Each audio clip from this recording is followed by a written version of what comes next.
formalmente queste sono delle laude fiorentine del 300 che abbiamo arrangiato con loro.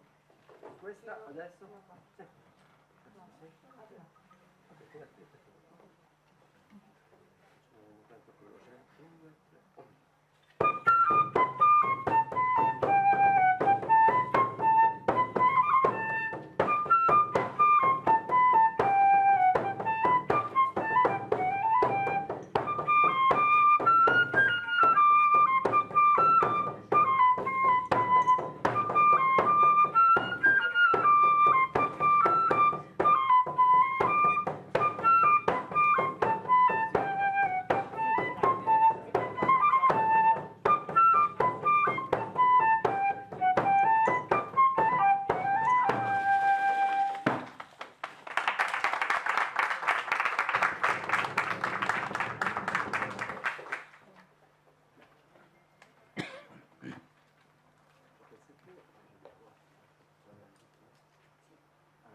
Grazie.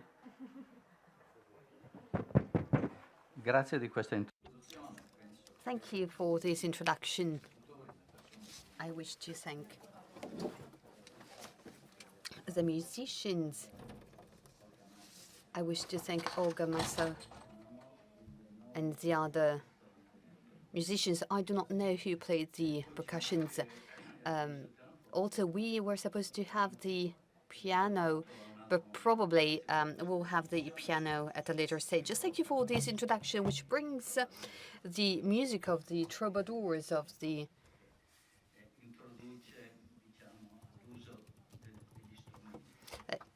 back to us. So this is also part of the learning experience in the artistic sector that should accompany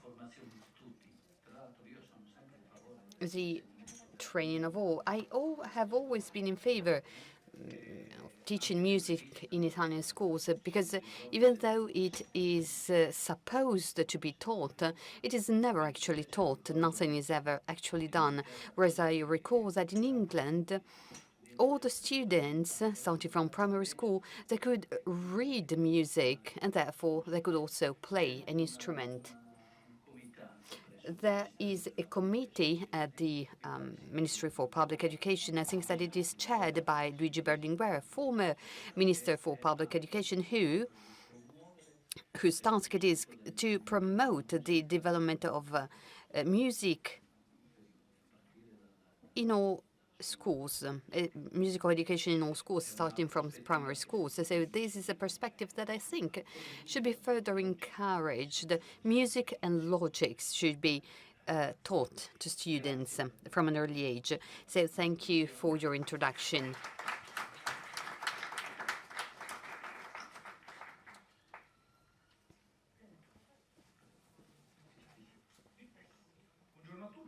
Good morning. I am Giorgio Pogliotti, an analyst of the Sole 24 Ore newspaper.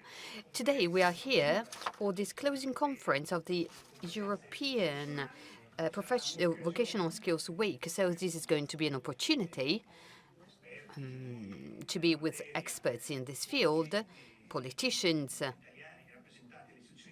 Italian politicians, but also representatives of the European Commission. So it will be an opportunity for us to take stock on the 25 years of the Erasmus Plus project, and also we will discuss the outcomes of this project and the priorities of the VET sector, and also we will try and focus on the importance of the experience carried out by INAP during this period.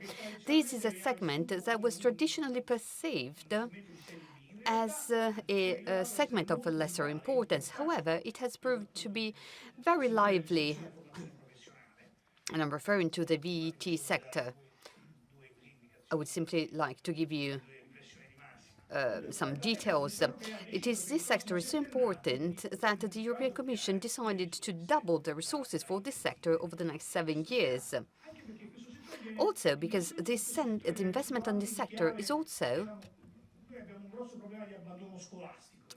was also done because we have a huge problem with dropouts in Italy. We have one of the highest dropout percentages in Europe, 13.5% of students who drop out of school.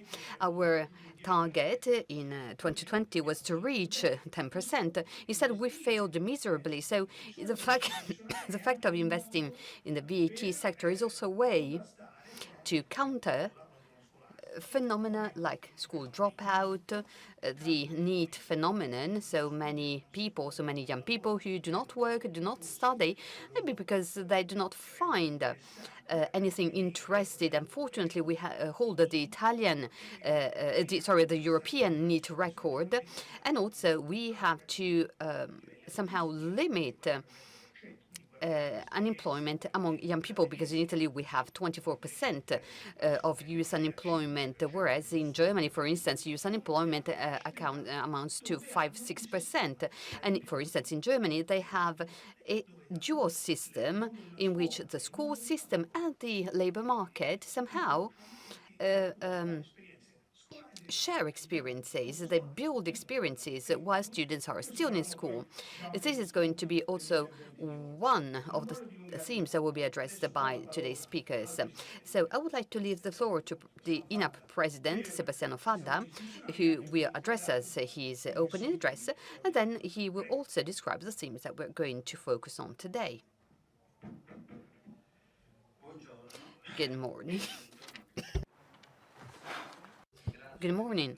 First of all, I wish to thank Senator Rossella Accoto, Under Secretary, Ministry of Work and Labour Policies, Joanna Basztura of the Coordination Unit for Erasmus at the DG for Education, Youth and Sport and Culture of the European Commission, Lucia Abbinante, General Director of the Agenzia Nazionale per i Giovani, National Youth Agency, Santo Darko Grillo, our General Director of INAP, Ismene Tramontano, our Director of the National Erasmus Agency, then the schools, training centers, and the youth who took part in the Erasmus experiences, Erasmus Plus experiences, for accepting our invitation to take part in this closing conference at the end of the European Vocational Skills Week that was focused this year on the outcomes of Erasmus Plus in the field, in the VET field. Also, it focused on the perspectives for the next 7-year period, 2021-2027. Now, this program has been significantly strengthened and enhanced in the past year, but also it will be so for the 7 next years. And also it picked up the challenge of accompanying the European system through the green transition. The green transition has been the main topic of the European Vocational Skills Week 2022. In fact, during the week, we had the possibility to explore the contribution of transnational cooperation to the European Commission strategies and also to the Green Deal. To the European Green Deal. In fact, we organized a transnational workshop that saw the participation of the representatives of the educational authorities of the various countries, but there was also a time in which we specifically focused on the Erasmus Plus good practices that actually have supported the green transition, the ecological transition. Now, as Italian is a new Latin language, I would say plus and not plus. Now, this year marks a very important anniversary for Erasmus because after 35 years of life, Erasmus has asserted itself as a very successful reality. And this success has been acknowledged by the media because the success indicators for Erasmus have been indicated. In fact, at least a third of the Erasmus participants find a job in a very short time. And there has been an increase by 35% of applications of students wanting to participate in the Erasmus Plus program. There are 60 million an allocation of 60 million for the programs managed by for the Erasmus Plus program. So, in general, the experience is deemed very positively by the participants, and they would recommend it and repeat it if possible. However, this 35th anniversary. So Erasmus is becoming a middle-aged reality. Well, this 35th year is characterized by the fact that we are going through a transformation of the skills that are required. These processes have already been underway, and they have been strengthened and recommended and accelerated thanks to the initiatives of the European Commission. And the first of these processes consists in the digital transformation, is the digital transformation. In fact, the digital transformation doesn't simply mean to use a computer or to connect online to work from home, but rather it means using a series of technologies that are certainly connected to the information technology that actually will help transform all the productive systems, for instance, from the Internet of Things, machines in connecting with other machines, cyber productive systems, AI, virtual reality, augmented reality, and so on and so forth. So all of these processes, all of these technological innovations are highly sophisticated, and they are present throughout all the productive realities. They are present in all the sectors, from farming, industry, manufacturing sector, tertiary sector. So it is, and most importantly, they also have an impact on all the traditional jobs, for instance, mechanics, builders, workers in general. All of these jobs, they are touched, affected by technological innovation. Now, the second process that will be accelerated and supported is the Green Deal, and namely the dissemination of the green jobs, all those activities that characterize an economic system that intends to focus on energy saving, on the protection of the environment, sustainability, the sustainability of productive systems in all the sectors. So it concerns all the dimensions of sustainability, because all of these dimensions are involved in defining new jobs and professions. Even the most elementary ones, let us not simply think about, I don't know, advanced electronic engineering, but let us also think about jobs such as, I don't know, installing solar panels or installing biomass tankers, or recycling, reuse of materials, or repairing mechanic, electronic tools, electronic vehicles, houses, accommodations, ecological and sustainable architecture, and so on. So these two processes, however, generate also some problems. And the main problem is, how can we requalify the education, the VETs, so that there can be a mismatch between the new skills required by the transformation of these productive processes and the output of the VET systems. So if this gap is not bridged, first of all, it will be more difficult to find jobs for those who complete the training programs. And secondly, the process of change will be slowed down because as there are not the necessary skills, the new technologies, the innovations, and also the capacity to progress in this sense will be slowed down. So Erasmus actually contributes to solving this problem. And it also contributes importantly, and this is what I understood from this week, from what emerged, because Erasmus contributes to all of this in 4 ways.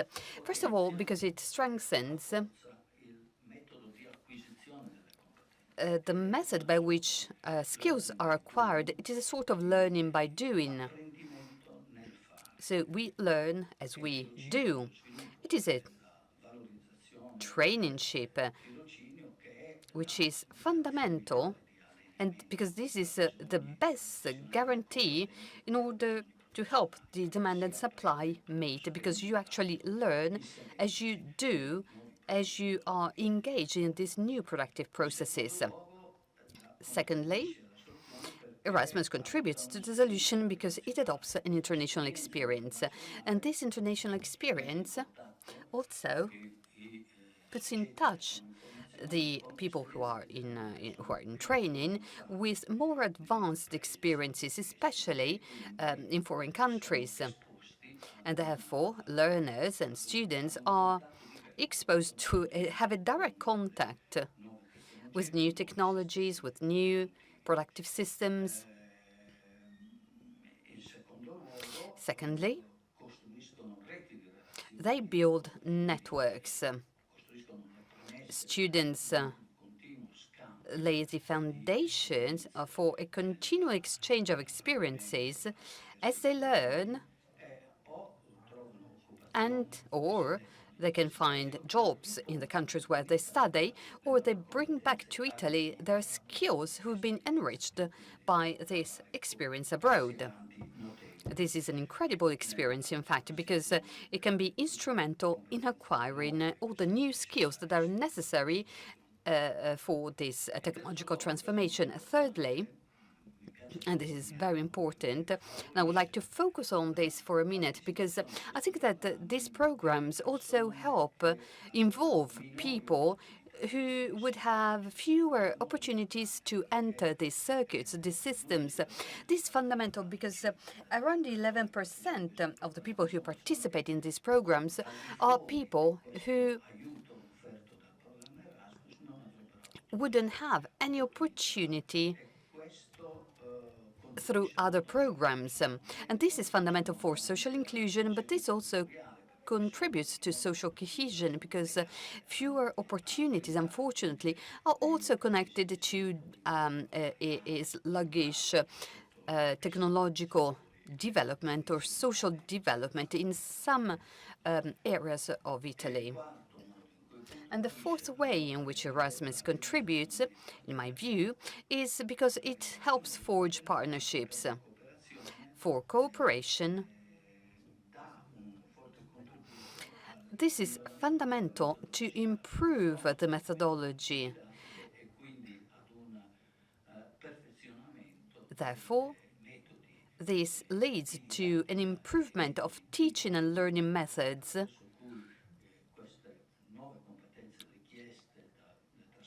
through which these skills, these vocational skills, can be taught and acquired, so that these skills can be acquired more rapidly.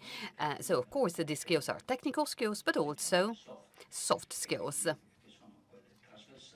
which are those skills that feature not only new technologies, but also new ways in which work is organized in the various production units. And also, they help organize the participation of individuals in the labor market, because they help the individual develop his or her responsibility in managing his or her work, where processes are developed. So these skills go hand in hand, and they develop with the acquisition of technical skills, and they actually help transform the way in which we work, and they also foster individual participation in the labor market. And so these soft skills are also fundamental for problem solving, and also they are fundamental for teamwork. They help the relational skills of individuals, and therefore soft skills are fundamental to combine technical skills and also relational, organizational skills on the other side. So I think that these are some of the most significant points that I wanted to share with you, and that we have learned at the end of this European Vocational Skills Week. And I think that this represents also the next step ahead for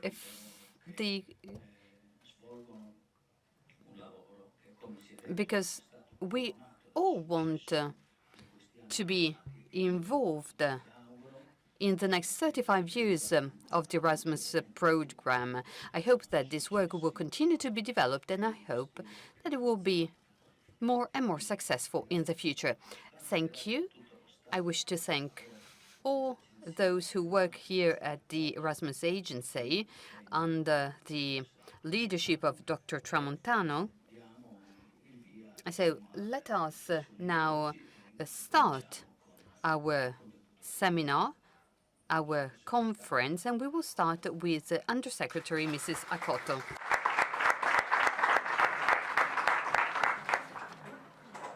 Prego, Segretario. Sì.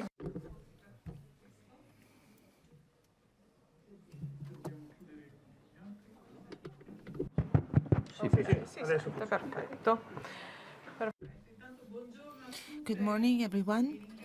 Let me thank you for this invitation. I couldn't but be happy to participate as we're talking about the young, work and training. Let me thank and greet President Fada, who is hosting us, who efficiently analyzed the results achieved in our country as for professional and vocational training of the Erasmus Plus program.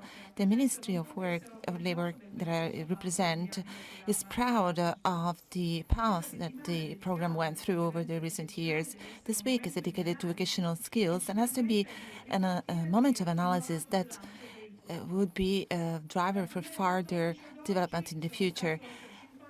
Since 2014 to date, about 60,000 transnational mobility experiences, 5,565 projects have been tabled. So it's a great request to access these programs that is a reason for proud for our ministry. It's one of the rare cases in which resources that have been allocated have been almost entirely used. Also this year, we have many individual mobility projects that have been presented, 457, with an increase by more than 30% compared to last year. Unfortunately, not all can access to these funds, but Johannes will be, of course, but the high quality is really making the difference. So this success is grounded on the sharing of experiences that is going across the national borders and is enriched through the cultural exchange among the nations. This is the result of Europeanism that is part of our society that promotes new opportunities and common and shared projects. The Erasmus Plus project is an initiative that has been built on the enhancement of vocational training, more specifically vocational skills that are essential to have great results in a constantly evolving working market. This has been an inclusive approach to the weakest, the youngsters who have the least opportunities. Last year, 1,400, that is 20% of the total, was the level of participation. These are small but important steps, inclusion examples that have to be replicated in different fields regarding training and the labor market. In the past 35 years, since the beginning, the Erasmus program was essential in underpinning cooperation among the member countries. The problem in time has changed, evolved, and has been strengthened to detect this transition towards a more sustainable economy, green, technological, and smart. The European 2021-2027 goals of the strategy of the new Green Deal is at the core of this vocational skills week regarding the digital transformation of the European system. This is a challenging path. The vocational skills are essential for the development and the resilience of the society and European economy as a whole. In this perspective, the Commission strategy is targeting the communities of training and education to provide support in performing these difficult tasks in difficult times. The goal of the European Union, shared with the member countries, is to base future growth on sustainability, leveraging as a driver for change the green transition and digital transition. This general approach is hinging on the issue of training when we need to rethink or realign education with the priority policy themes of the Agenda 2021-2027 for a smarter, greener, and more inclusive Europe. As we know, the program is going hand in hand with the bottom-up logic. The member countries are making an effort to innovate training and education systems that are increasingly called to promptly meet the needs for skills formulated by a rapidly evolving labor market. And the vocational training and education program Erasmus Plus is meeting this challenge, providing professionalizing experiences in the working context. These experiences that are work-based at the core of the policy agenda that sees the ministry engaged in the topic of disseminating learning by doing and apprenticeship within the scope of the recovery plan. The ministry is allocating huge investments in different fields, like improving the training policies and the further dissemination of the opportunity of education on the job, which is the main leverage for school work transitioning, by applying usable skills in different working contexts. The goal, as said, is to meet the needs of skills expressed by the job market, stimulating the willingness of companies to provide the opportunity of training on the job, so leveraging their training capacity. Today's event is extremely significant for the ministry, as it is celebrating the European Year of the Youth. And we know that the downturn of the pandemic had a negative impact. The need rate that was declining before the pandemic is starting to grow again, and inequalities have amplified. The unemployment youth rate in teens between 15 to 18 years that was below 17 at 2020 has now reached roughly 20%, with a peak of 32.5% in teens aged between 15 and 24. So we need to counter this trend. The European Youth Year cannot but be an enabler to help new generations restart, and through the Erasmus Plus they can strengthen their skills, opening up to Europe and the world, and making cultural diversity an added value towards European citizenship. At the opening of my remark, I have welcomed the increase in the share of weak youngsters who are participating to Erasmus Plus. Hope that also in the future the attention of our country is focused on those youngsters who have the lowest capacities and difficult economic conditions. So we need to strengthen the efficiency of our cooperation among different institutional levels to improve the transitioning, school work transition, and the quality of youth employment. In this regard, the European Extraordinary Recovery and Resilience Plan funds play a pivotal role. This would enable important investments in different topics like the improvement of training policies. In the program goal, the young are a key target for whom we have to start active policies to enhance skills and inclusion in the job market. The investments of the Ministry for Education and Vocational Training, more than 300 million in 2020, 600 million for the recovery plan to strengthen this dual system. We know that this path is the right one. It will be important to monitor the implementation of these projects, being confident in the utmost commitment by the Italian regions. We need to develop a guided vision on technical institute, supporting the cooperation between training and the job market, so that this could be better integrated in the personal lives of the young. So these paths are going to be increasingly effective in supporting the skills that are needed in today's and tomorrow's job market. Erasmus Plus is a winning tool of work-based training to be promoted and strengthened for the future. My hope is that these experiences are more and more oriented towards the digital and green transition. We've been talking about green job. This allows our young to be competitive and precious for our companies, at the same time reducing this brain fleeting phenomenon that is increasing. And let me thank you again, the brain drainage. So I wish the young the best for their future careers. Thank you.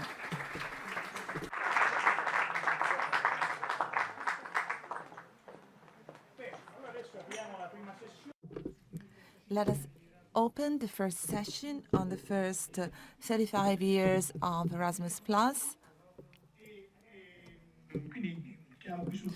So I call here Joanna Basztura, who is coordinating the unit of Erasmus Plus in the Education DG of the European Union. Please, you have the floor.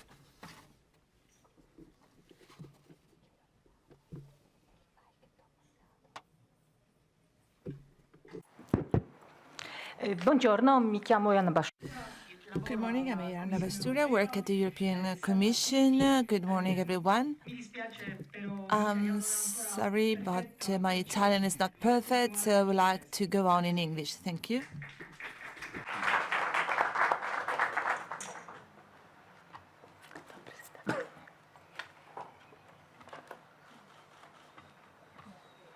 Cerco la presentazione. We need a technician here.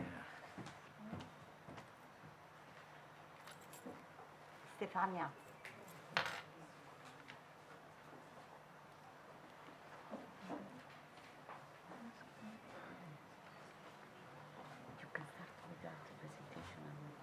New skills.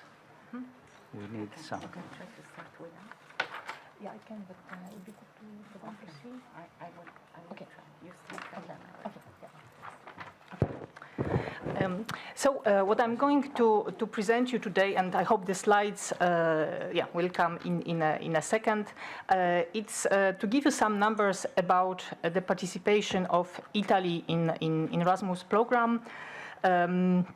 Then to say a few words about the green policies in the Commission, which were already mentioned by the President and by the Ministry, and how it translates in the program. Then I'm going to say a few words about Erasmus Plus and especially vocational training. Probably you know in general how the program works, what are the key actions, but maybe some of you would like to see also what are the novelties, what will be done, and especially in the area of green technologies, but also in the inclusion field. And at the end, you will have some links to different websites where you can find more information, you can find examples of projects, etc.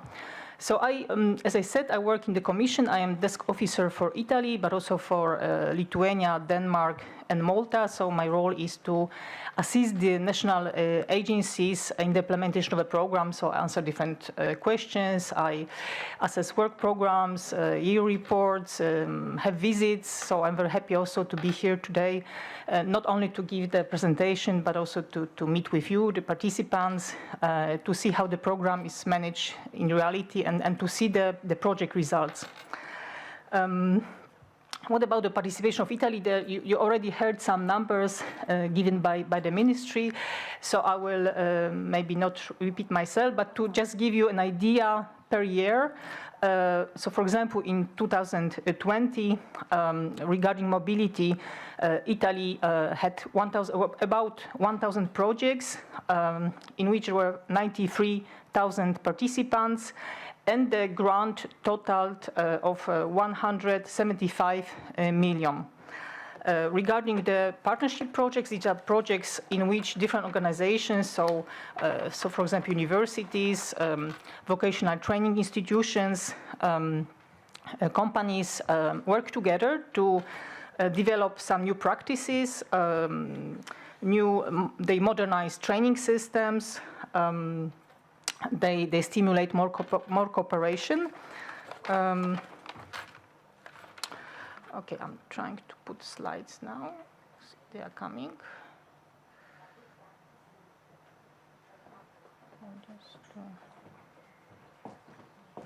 If I can ask some help to put.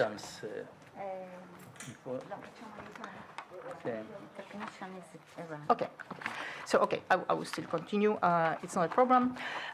So also to give you some numbers about, for example, students and...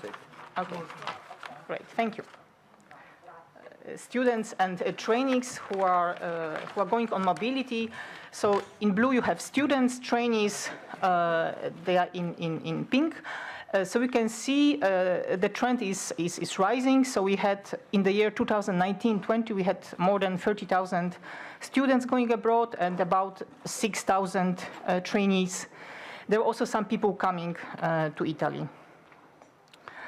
And how many people came to Italy in 2020? 22,000 students and around 4,000 trainees. And the trend is also going up. But as you can see, there are more people going from Italy to other countries than coming. Regarding staff, I think this was the year where maybe pandemia started, so that you see the decline. But otherwise, it's around 4,000 people, staff members who go out, and about 7,000 people, staff members who come to Italy. Let's say per the school session, I would say, or university session. Now I will go to the policy on green education.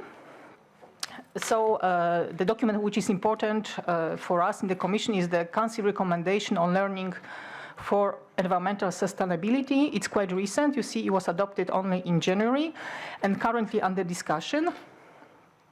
And you can, of course, read it on internet. You have the link here. So there are recommendations to all fields of education, but I will just focus on that.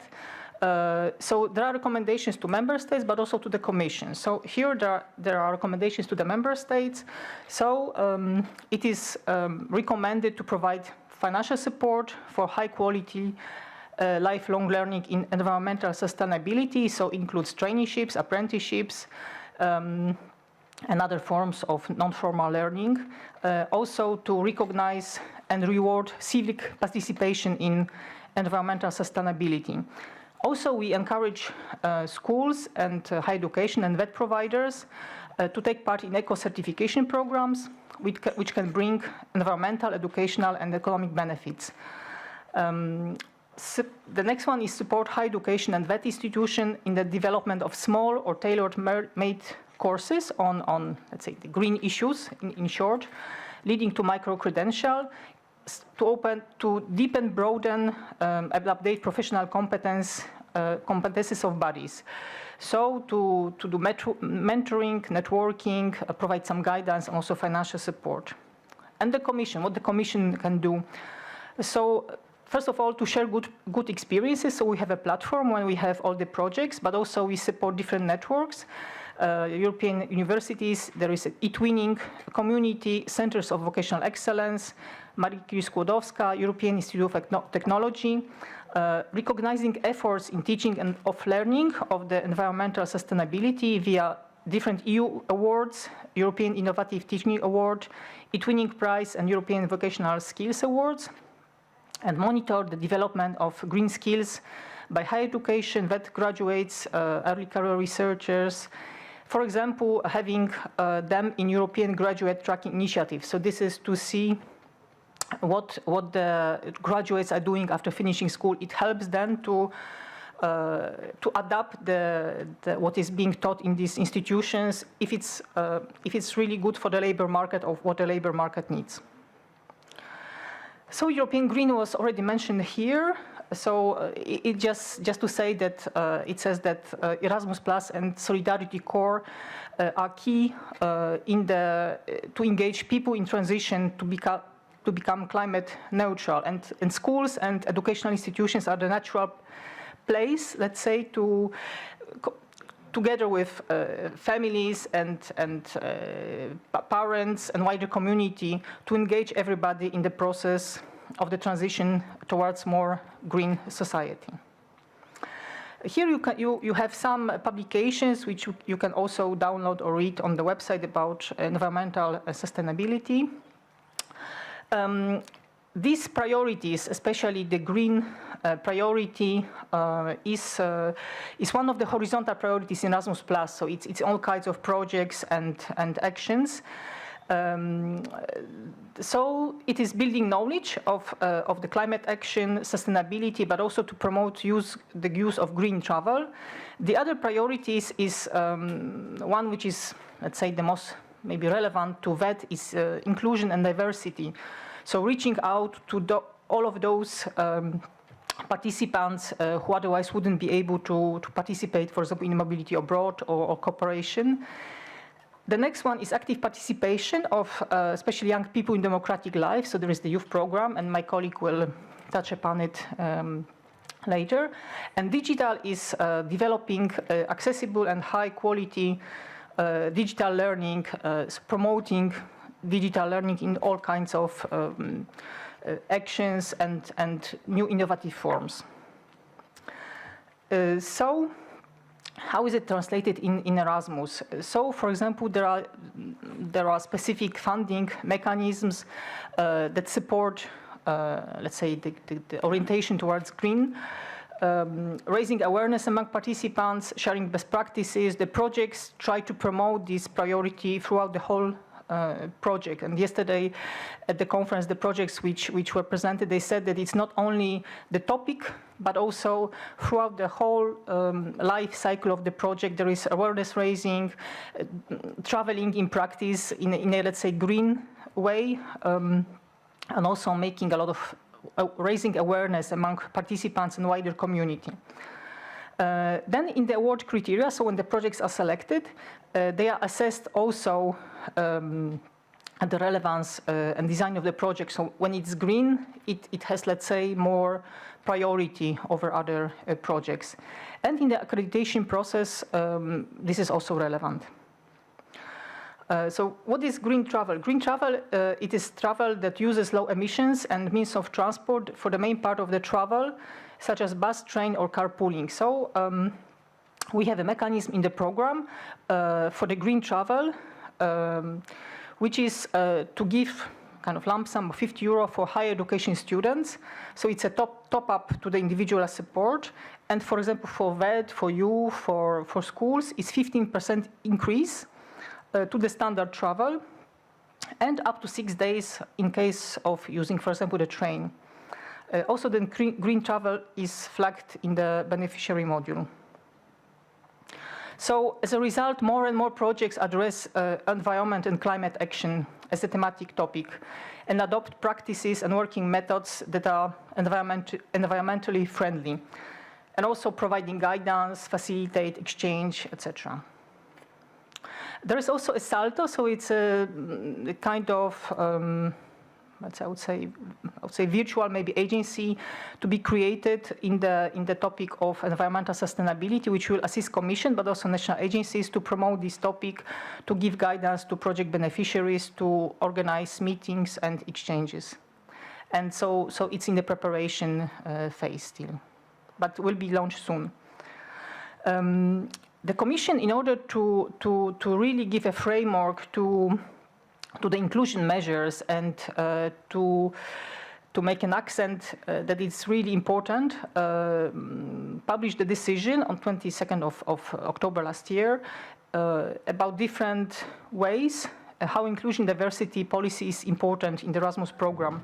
So that to facilitate the access to the Erasmus Plus and European Solidarity course for people with future opportunities, to remove obstacles, to prevent such access, and to set a basis for further improvements, implementation, guidance. So there are different inclusion measures, and I will not go into detail, but you can see they are from different learning formats already. So now it's possible to go for mobility for shorter time, which is easier somehow for some people with fewer opportunities, or there are flexible formats. Some they are also digital, so virtual. There is support to organizations, also financial, individual financial support to participants. It is also in training activities, communication, monitoring, etc. And also we foster different synergies. So concretely, the organizations get €100 per participant, and this is related to the cost of organizing such a mobility. And for participants, it's up to 100 of eligible costs. So this is linked to participants with fewer opportunities and the accompanying persons. So if participants cannot go alone. Now I will show some things about VET. So what are the novelties? So in this program there is more opportunity for mobility for let learners and staff worldwide. There is new type of projects which is called small-scale partnerships. There are centers of vocational excellence. There is accreditation scheme and also digital opportunities. So as you can see, VET, it's in orange, represents about 21.5% of the budget of the program, which is 26 billion. So it's about 5.5 billion, which is foreseen for VET. What are the priorities? So I will also not maybe go into much detail, but just also for you to have the idea. So first, and which was also said today, adapting vocational education training sector to labor market needs. This is very important, that there is a right balance of skills, work-based opportunities, apprenticeships that really answer to the labor market needs. And the project's objectives are to help with that. Then increasing the flexibility of opportunities. So it means closing gaps, making transitions so that people who finish VET courses can also move to other sectors of education. And also this is the idea of the projects to develop such kind of frames, possibilities, and also to transfer and recognize competences. Then contribution to innovation in vocational education and training. So this is to a bit imagine how that should be forward-looking to the future needs of economy at different levels. Could be organizational, so planning, financing, resource management, monitoring, communication, but also how the teaching should change to be more innovative, how the technology can be used better, how the internationalization can help as well.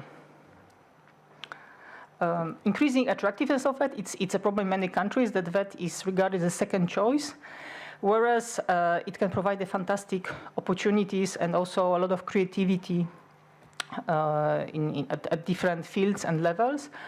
So the examples of projects can be that they work towards greater permeability between different educational sectors.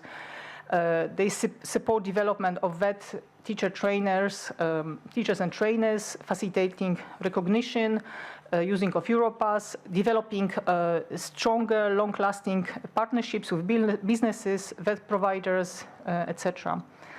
Next is improving quality assurance in vocational education and training. This is very important also because it contributes to increasing the attractiveness. So if the quality of it is good, it will attract more young people. So developing national quality assurance systems for both initial and continuing event, and also learning environments delivered by public-private providers.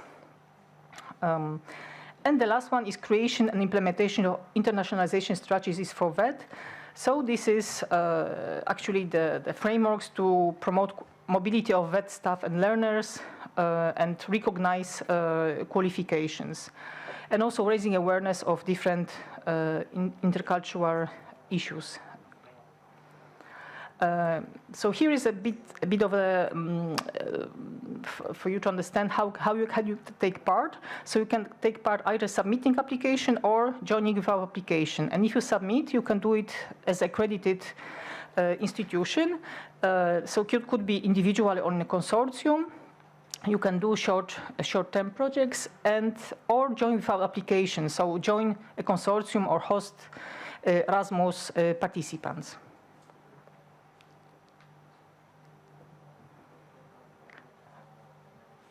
Here something, okay. For staff mobility, you have different options. It's job shadowing, teaching or training, assignments, courses or training. For learner, so you can see how many days. For learner mobility, you have short-term mobility, even 10 days is the minimum. So it's also very good because it gives chances for participants who cannot spend more time abroad. There is long-term mobility. The new thing is participation in skills competition and also digital traineeship opportunities, which can be embedded in mobility activity. And also the novelty is mobility activities of staff and learners from accredited organizations to any country in the world with less than 20% of the budget. Other support activities, it's the possibility to invite experts to do preparatory visits, and also hosting teachers and educators in training. Maybe just a few numbers about accreditation. In 2020, 91% of VET charter holders applied for reaccreditation, so it's very popular. There is 75% success rate. There were 119 regional local public bodies as consortium coordinators, and as you can see, there are more organizations than accreditation, so it means that they are consortia. And 76% of accredited organizations applied for funding in 2021.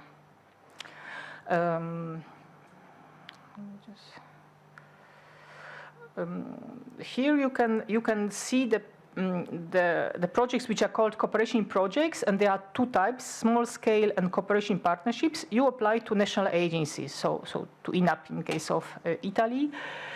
Regarding partnerships for excellence and partnerships for innovation, this is executive agency in Brussels. They are more, let's say, more international, transnational cooperation possibilities.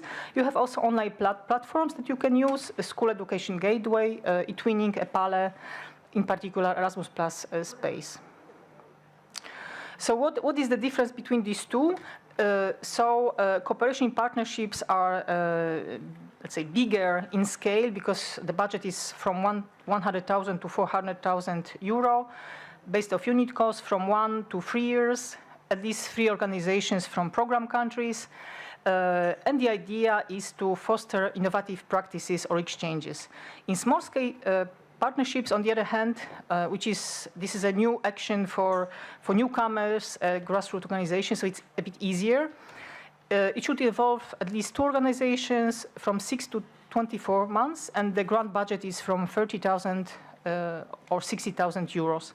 So it could be some more experimentation. It's less cumbersome to carry out. And the novelty, as I said, it's the international activities in VET. The only thing is that only accredited organizations can take part. The activities could be in any country of the world, and we foresee that the projects with international activities, it will be about 3,000. For the Erasmus Call 2020, also to give you the scale at the European level, how much it is, you see the mobility takes, let's say, three-fourths of the budget, with the number 471 million for 2022. And then the rest, there are different forms of cooperation between institutions. So the biggest part is for partnerships for cooperation. That is more than 90 million. And then there are other, let's say, smaller actions. Here you have some addresses with where to look for more information about the rules, what are the next call for proposals, some opportunities, project results, etc. So I think I will close with a big thank you again. It was my pleasure to be part of this conference, and I wish you a lot of success with the next projects, mobilities, and cooperation at the regional, national, and transnational level. Thank you. Thank you very much. Thank you, Ms. Basztura. And adesso chiamiamo. Thank you, Mrs. Basztura. Now, let us call Dr. Adita Pizarro to the forum. She is the Director of Active Policies of the Ministry of Labour.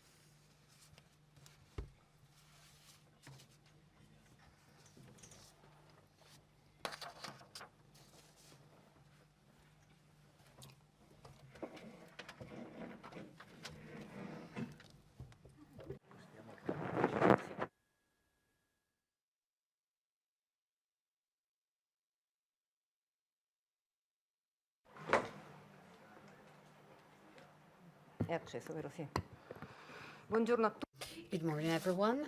First of all, I would like to congratulate and to thank the organizers of this time of exchange, because it helps all of us to celebrate, and I can actually use this word, to celebrate the 35 years of the Erasmus Plus program. I have to say that I am really moved. I was really moved to see all these young people who introduced this conference with some musical performance, because this really goes to show the importance of training, the importance of education, that also helps you achieve results so relevant as this one. This is a very important sign. It is an important sign that helps us understand that all of us, we must all contribute to the growth and development of all those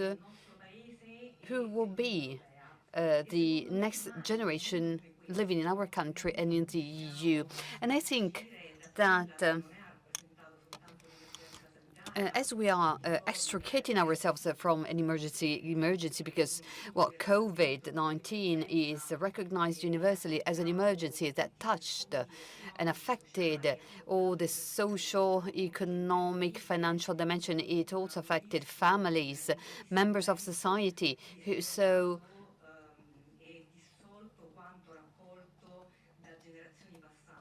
all their legacies dissolved. We have all know people who lost a dear one, who lost everything, huge families, entire families, who run enterprises, found themselves all of a sudden without future.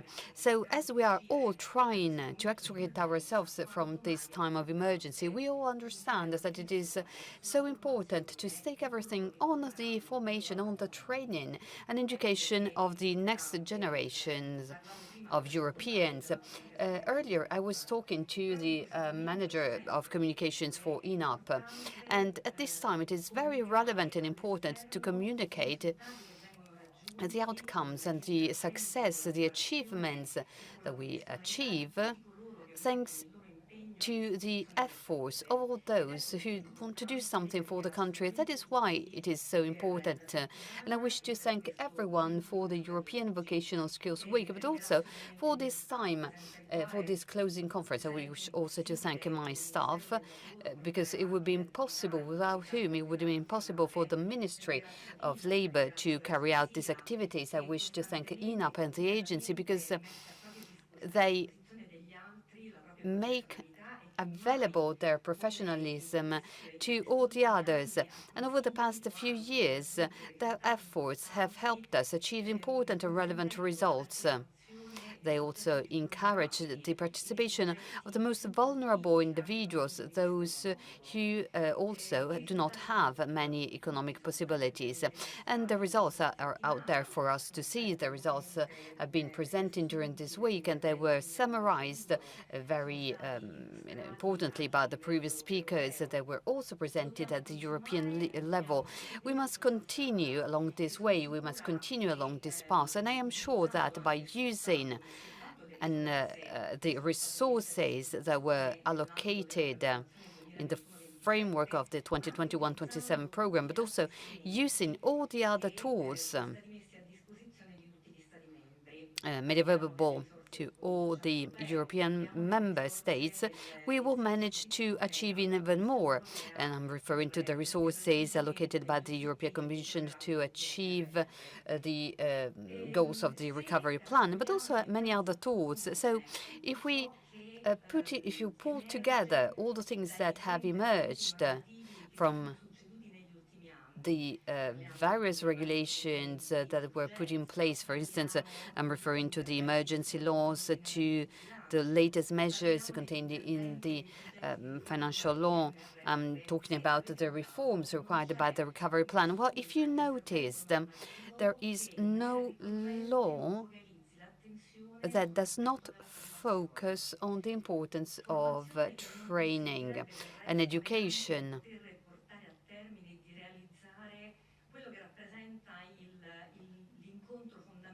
And education and training are fundamental also to find a common balance between active and passive policy requirements.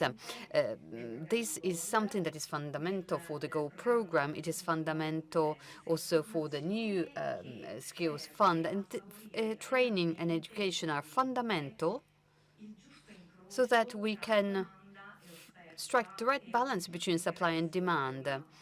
And this is fundamental also to help people skill and reskill their competencies.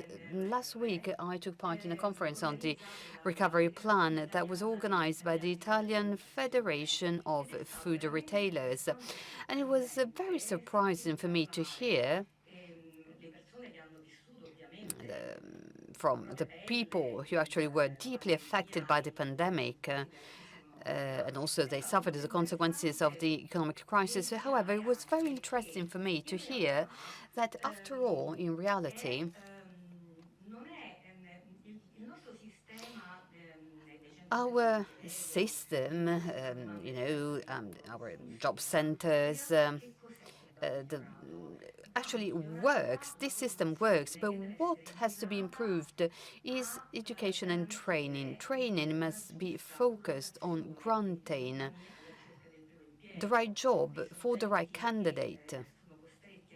Because unfortunately, there are many who have to reskill themselves because there is a constant evolution of the labor market. And this evolution has been accelerated drastically and dramatically, especially during the pandemic. So once again, it is important to highlight the importance, the relevance of tailor-made training and education. Erasmus Plus, therefore, represents one of the excellencies that Italy can be proud of, because the results were achieved in an important way. Many young people obtained excellent results. I read that most of the participants were very satisfied for their participation in these educational pathways. And for most of them, the possibility to take part in training and learning experiences abroad it's necessary because not simply does this increase the level of personal trust that they have and confidence that they have in themselves, but this is fundamental also to help our young people that they must overcome social pseudo-structures that do not need to exist in the labor market. I mean, there are no territorial barriers, there are no schemes connected to different cultures. And thanks to the Erasmus Plus programs, all of these came true, and I'm sure that the situation will even improve thanks to the imposing resources that will be allocated in the future. Of course, the results that we achieved will be further implemented, also thanks to the use of complementarity, because in fact we saw that many resources, many programs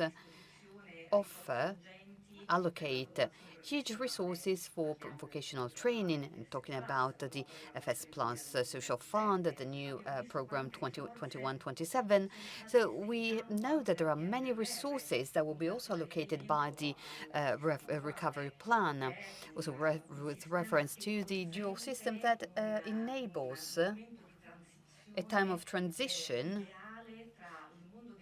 a time of ideal transition between the educational world and the labor market, because this wants to help young people find the right job and further and increase the skills that they already acquired, or they can have the possibility to specialize in new emerging sectors.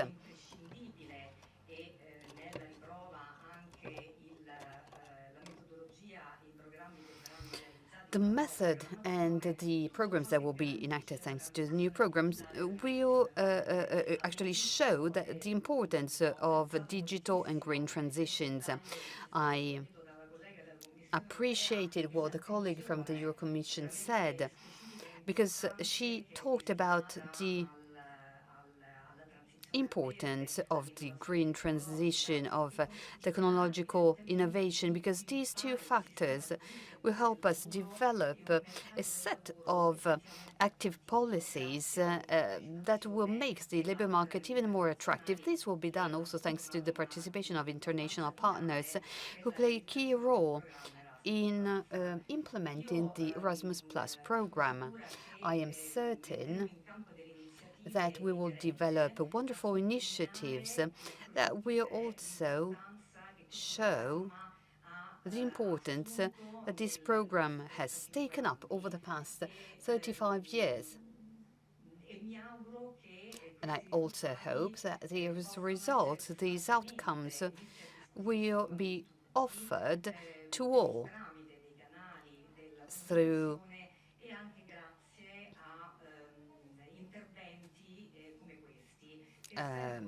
conferences like this one, because of course this sort of conferences can help us share and learn about experiences that can also be transferred to other countries.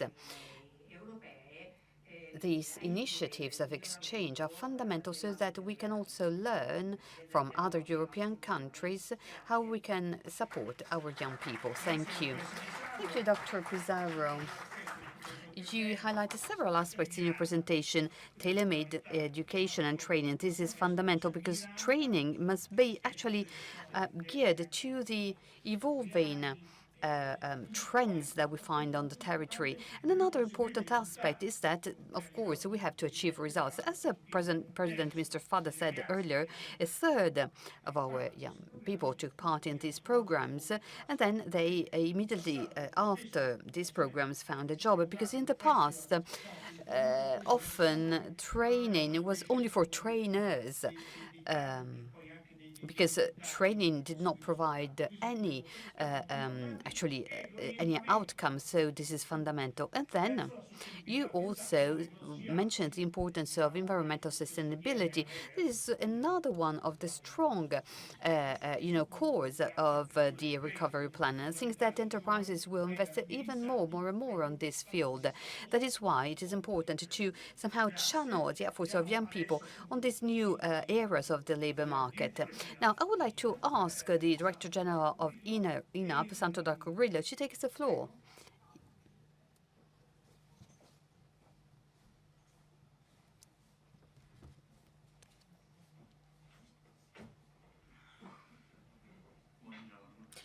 Good morning.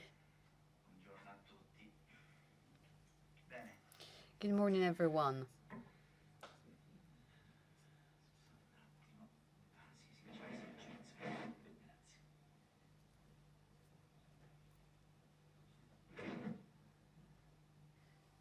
Secondo. E arrivo subito. Allora.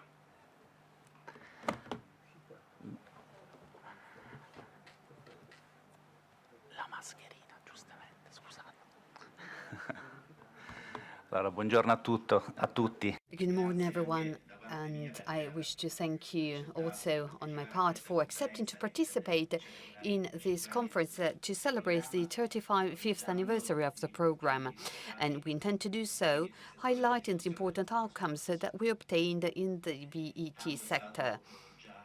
A lot has already been said, so it will be useless for me to mention as a great success that the program provided in the previous 7-year period. Now, of course, I will give you some numbers because, of course, we will need to also, mention some figures. So I will provide some quantitative data, then I will make some personal consideration on the effect that the program has had for our young people. Now, the conference will also give us the opportunity to listen to some young people who had this time of training abroad, and they will talk to us about the value that the Erasmus Plus experiences can offer to the new generation, to which 2022 is devoted, because 2022 is the European Year for Youth. Young people are called to play a key role in building our future, a greener and more inclusive and more digital future. We repeated this several times.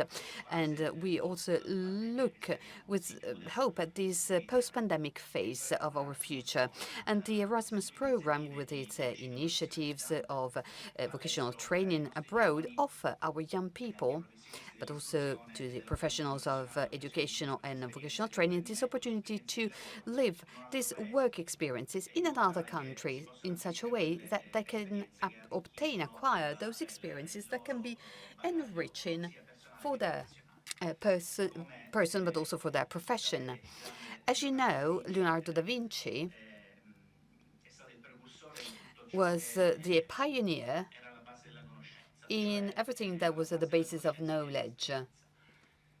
At the basis of knowledge, there is experience. That is why experience-based learning is fundamental. This characterized the Leonardo program first, and now the Erasmus Plus program, because this program puts at the center of the learning activity learning by doing, and this is fundamental for the national policies. The great success, and I will mention the great success of Erasmus Plus, is represented by this high number of applications that we received starting from 2014, 3,432 mobility projects, 1,050 of which were financed, and 2,000 and 3,000 were projects for cooperation, transnational cooperation. So there was a huge interest, and this goes to show that there is a great value in this program. In 2022 alone, the Erasmus Plus National Agency received 457 mobility proposals for individual mobility geared for learning. There was also a 35% increase compared to 2021. We also had 195 candidates for the development of cooperation partnerships. So we will have an allocation of 60 million euros for the VET sector. Now, if we look at the past, we see that there has been a major investment of the Commission, as the colleague said, because the Commission offered over 415 million to Italy for decentralized actions in the sector that we are addressing today, VET. Since 2014, INAP obtained important results with over 53,000 participants in the initiatives about mobility abroad. So this is a fundamental contribution to the initiatives, because this week focused on the role that the VET sector has given also to the green transition. This is in line, as we said, with the European Green Deal. Now, with the new program 2021-27, the program, of course, identified themes such as awareness raising on climate change. This is one of the core themes. In fact, the Italian authorities have started to focus on this. In fact, 27% of partnership projects for cooperation funded by INAP have climate goals, whereas 12% of the participants in these experiences intend to use green transport means. Now, these data clearly show that the commitment of Italian authorities to support the green transition is really strong. We wanted to contribute through the Erasmus Plus program to the development of green skills, because the labor market seeks these skills. In fact, the Action for Climate is already starting to create many jobs, and the transition towards a climate-neutral economy will trigger a transformation in many sectors. Of course, new professional figures will emerge, whereas others will be replaced and others will need to be redefined. Besides promoting green jobs, the Erasmus Plus program is also supporting, as the President said, the digital transformation, development of the VET sector in order to anticipate changes in the labor market, and this will require the development of digital skills. The digital transformation was really accelerated during the pandemic, and we were forced to accelerate this change, this revolution that also entails a cultural change. In fact, during the pandemic, many Italian authorities started to engage in homeschooling, with around 50% of the participants involved in mobility blend projects. Now, the challenge of digitalization requires, of course, new skills, and this was also offered by partnership projects, with 50% of the projects that were funded by INAP in 2021. The Erasmus program, besides themes such as green transition and digital transition, continues to promote social inclusion and diversity in an effort to involve more and more people with disability and social and economic difficulties. According to the data, we know that the outcomes have been very positive in the period of 2014-20. The agency managed to reach over 8,000 individuals with fewer opportunities. So we have seen that there has been an increase in the number of people that were touched by our programs over the past few years. So inclusiveness is fundamental for the Erasmus program, because we wanted to involve as many individuals with fewer opportunities as possible. Of course, the new program will also allocate more funds for this specific target. So these results, together with the exhibitions that we will see today during the day, we will also have direct experiences shared by those young people who participate in these programs. Well, all of that shows that the program really changes the lives of people, and it really opens up the mindset of people. And this also gives the possibility to young people to get to know other realities, other cultures, other working, other labor markets. And therefore, young people will have the opportunity to interact with the world.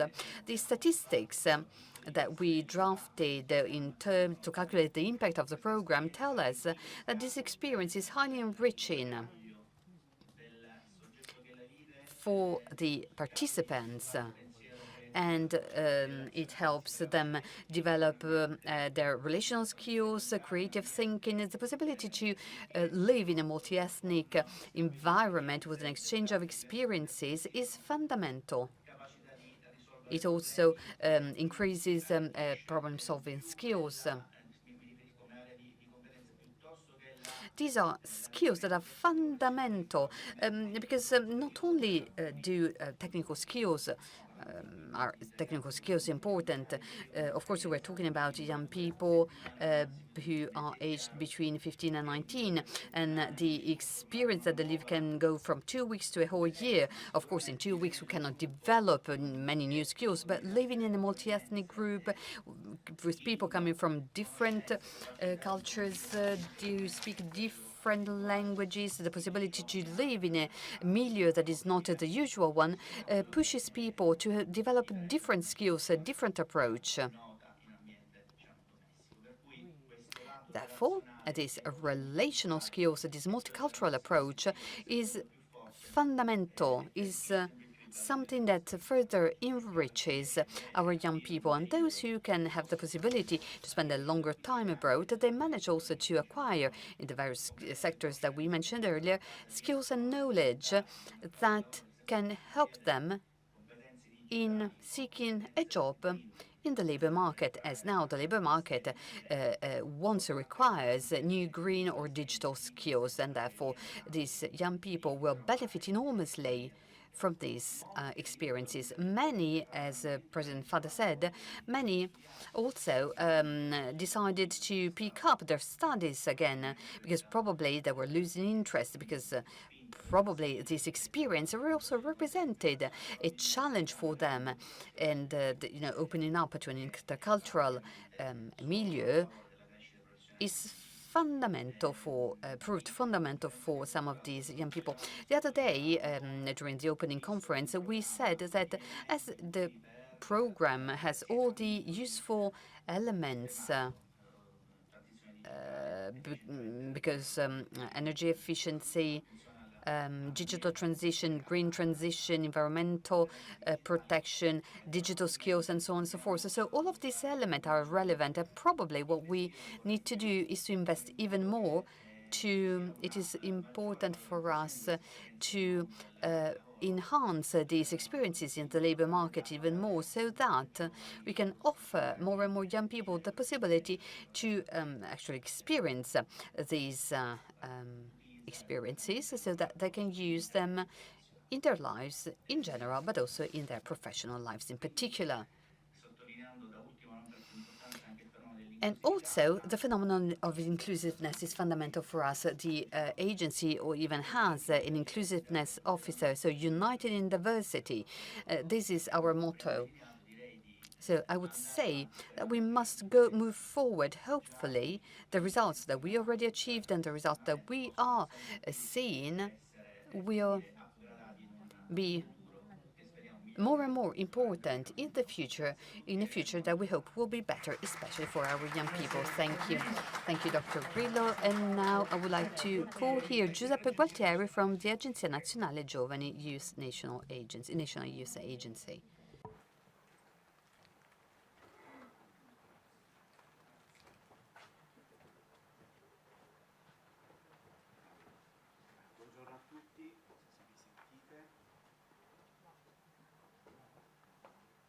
Ora sì. Buongiorno a tutti, sarò velocissimo. Good morning, everyone. I will be very brief as we all look forward to leave the floor to the young. I'm Giuseppe Gualtieri of the National Agency for the Young. I'm coordinator of the Erasmus program. Thanks for this invitation. I greet you on behalf of the General Director Lucia Binante, who is in Turin right now because we are organizing there in the book event of Turin. We have a stand in the exhibition to invite youngsters to know the Erasmus opportunities. We are conducting activities and workshops on social educational animation. So I greet you all on her behalf, and we thank you all for this invitation. With persons I'm meeting with great pleasure. We are a family, and so I know very well also the difficulties that we encounter in all these initiatives. Working in national agencies is not that easy. We have many hurdles, technical obstacles, and Joanna knows it very well. But we are joined by the great passion for this program and the young. We provide a service to the youngsters, and we really deeply hope they have these opportunities that are offered by this success program. The National Agency for the Young, together with INAP and Indire, these are the three agencies managing these different sectors of the program. I invite you to visit, especially invite the young to visit the website of the agency, the National Agency for the Young, where you can certainly find many keywords that have been said here by all the previous speakers: inclusion, digital, green, participation, and so on. We are mostly focusing on mobility of the young, youth exchanges to get to know other youngsters in Europe, to share common interests, and to perform creative activities and labs. So fostering the learning by doing, cooperative learning, having the young as the protagonists. Because the key words I would like to add some few more is citizenship, active citizenship, of course, participation, and so the capacity of being the protagonists of their own future. Finally, of course, we are available for any information. I confirm that Italy is a leading country in Erasmus, and I would like to congratulate for the success achieved in the VAT sector, because Italy is one of the countries receiving more applications for participation in the program, so we have to do more to commit ourselves even more and to forge new synergies among the national agencies in Italy, so that Italy is going to be a leading country capable of introducing innovation, developing also strategies to implement what we were saying, that is increasing the number of youngsters with fewer opportunities participating in the program. Erasmus is one of the successful pillars of the EU. But we, as the Commission says, we are all aware of this. We need to attract even more youngsters who do not have access. So I think that an event of this scope, I really have to congratulate with you, is a source of inspiration for me. And I would like to conclude wishing to materialize this milestone to reach at least 30-35% of youth inclusion with fewer opportunities. Best wishes to all of you, and thank you. Very well, with this wish to meet this important target, I would like to call on the podium Ismen Tramontano, who has to make an announcement. Well, I would like to call Marco Giannotta of the Einstein Nebbia Institute for a brief surprise, because we know that then the senator has to leave. Marco, you have the floor.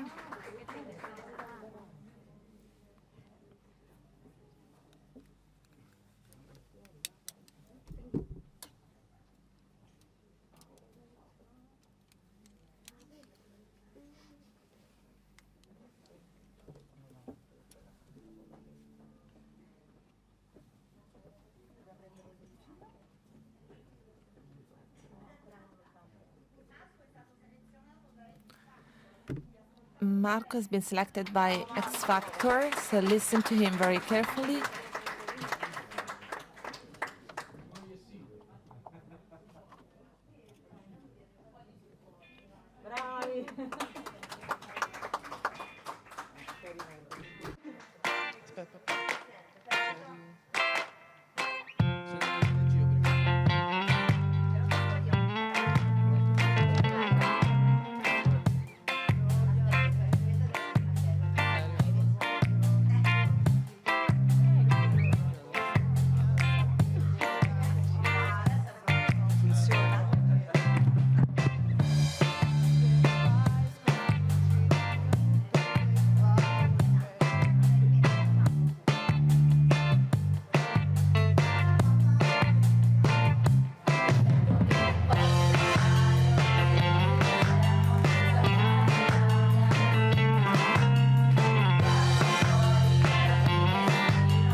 verso nuovi orizzonti. Bisogna saper buttarsi, ma senza troppe storie. Tu parti e vai, sconfiggi tutte le paure. Non stare dietro a loro, ma guardale negli occhi e sento che posso andare oltre l'oceano, cambiare la mia vita. Guardo fuori dal finestrino, c'è sintonia infinita, anche se c'è la nostalgia, a volte nel lasciar qualcosa, ma c'è voglia di andare, anche se non sai come andrà a finire.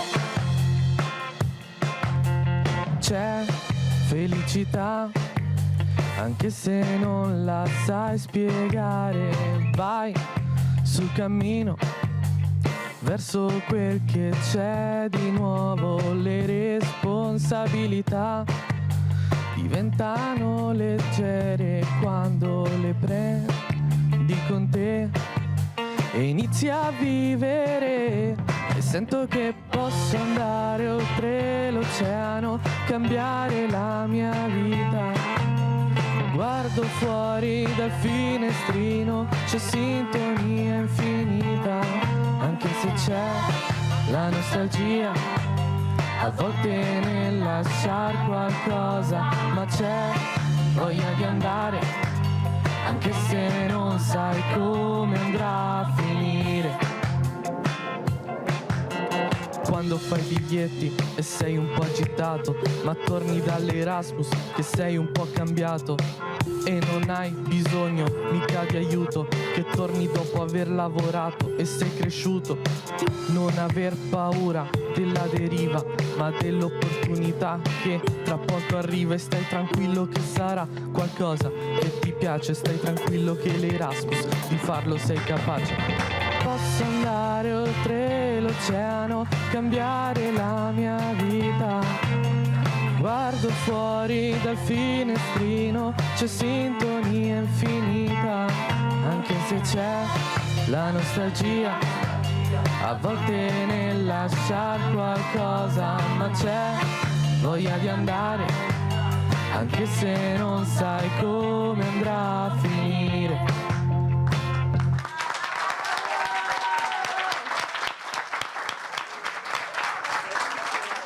Senatrice, Presidente, Direttore, senatrice, Presidente, Direttore, la canzone è stata scritta dagli studenti dell'Einstein.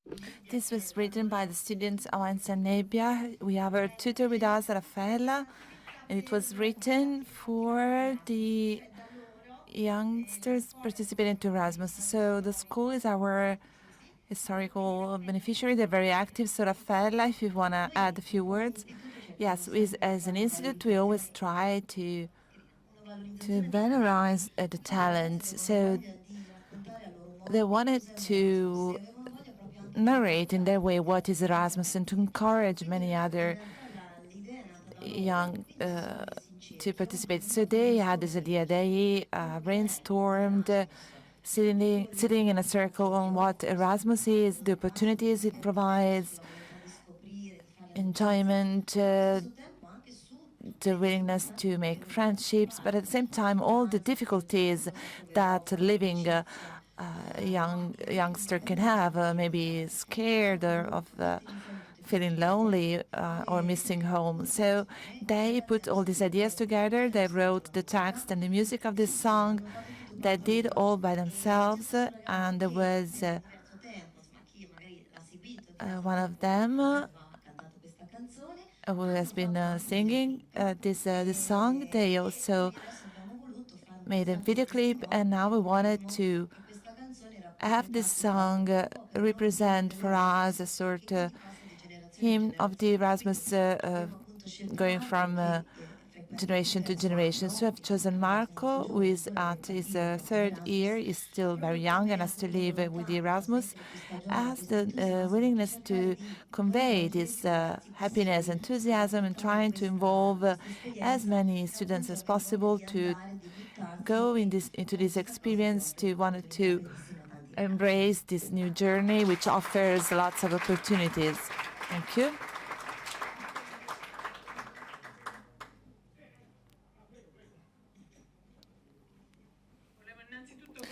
I would like to congratulate with the young students. I come from their environment because I've always did training. I've trained many people. It's really making me emotional.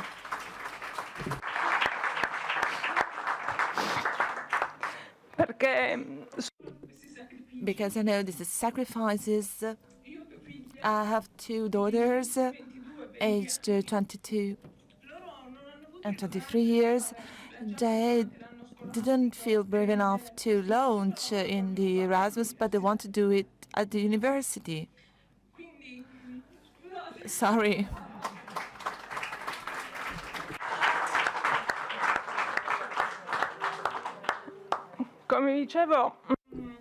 So, as I said, I've been training lots of youngsters. I'm still in touch with them, and I found them back in the labor market. So I've supported them in the training, and then they were my tutors in the courses when I was a coordinator, and later they were the coordinators because I became administrative head of the reporting of social European funds in the employment centers. So all these youngsters, for me, it's my family, I would say. Thank you so much.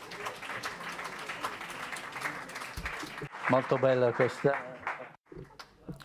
Your personal involvement is beautiful. It's an evidence of also the emotional, relational side. This adventure, this discovery and openness to these projects is part of the persons who leave their friends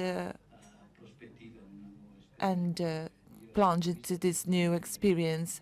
My daughter participated in the Erasmus at the university, and I've lived through this experience when I was newly graduated and I went to attend schools in England. So there was this detachment, and at that time it was even stronger because there were no mobile phones or internet, so it was a completely different world. And so this is emotionally heavy, but it makes people grow up and be enriched. So I'm happy, and I understand how you emphasize this personal scope that goes beyond the learning of techniques or a profession. So I'm really grateful for your participation in this. Thank you. The human side is the aspect that concludes this first part of the day. Now we have a coffee break, and then we will listen to the youngsters with their experiences. We have a 15-minute break. Thank you. Let us start the second session. The protagonists are the youngsters themselves who participated in the Erasmus Plus programs, and they will give us their evidence. Ismaele, please. Thank you, Giorgio. Thanks to all of you. I would like to welcome personally this day dedicated to the 35 years of the Erasmus Plus program. All the important things have already been said during the previous session. The General Director has also reminded us the slogan of Erasmus, open the minds and enriches lives. So we really support this wording. I would like to now leave the floor to those who want to provide their personal experiences, the youngsters who want to show you some performances as you have already appreciated during the coffee break. So this motto is really true, and the INAP agency is working in this direction, trying to enhance these talents and provide greater opportunities for these youngsters to make this experience that, as was already mentioned, does not only contribute to the development of professionalizing skills, but it also allows the young to acquire, implement the so-called soft skills which concern different personal attitudes. And the acquisition of these skills is further valorized with the integration of different cultures and languages and environments. Despite the difficulties, as Marco said, and the Einstein Nebbia youngsters with their song, the difficulties in tackling this challenge. The goal of the agency is to leverage all the available fundings. The colleagues are very good. My colleagues are extremely efficient in finding the financial opportunities, Joanna, up to the really latest opportunity possible, not to lose these opportunities for anyone. The figures on the engagement rate are close to 100% of usage of the resources. So I don't want to be too long because I think that the most important things have already been said better than myself, the previous speakers. I would like to call immediately Luca Biaggetti with the Ante Forma Camera. He performed an apprenticeship of 3 weeks in North Ireland in an IT company. He has been a developer. Luca, and then the chairman was going to maybe to ask further questions. Anyway, could you briefly tell us your experience?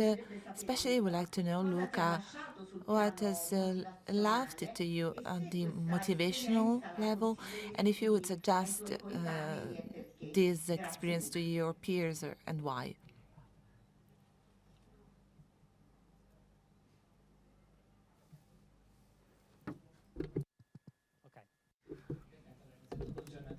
First of all, good morning, everyone. To answer this question, yes, I would definitely suggest it, no doubt, because the heritage I have developed from the teaching and training point of view, because in the company I attended a course to then assist the IT division of the hosting company, been working with them for 3 weeks. So besides from this, that's the most important aspect of this experience.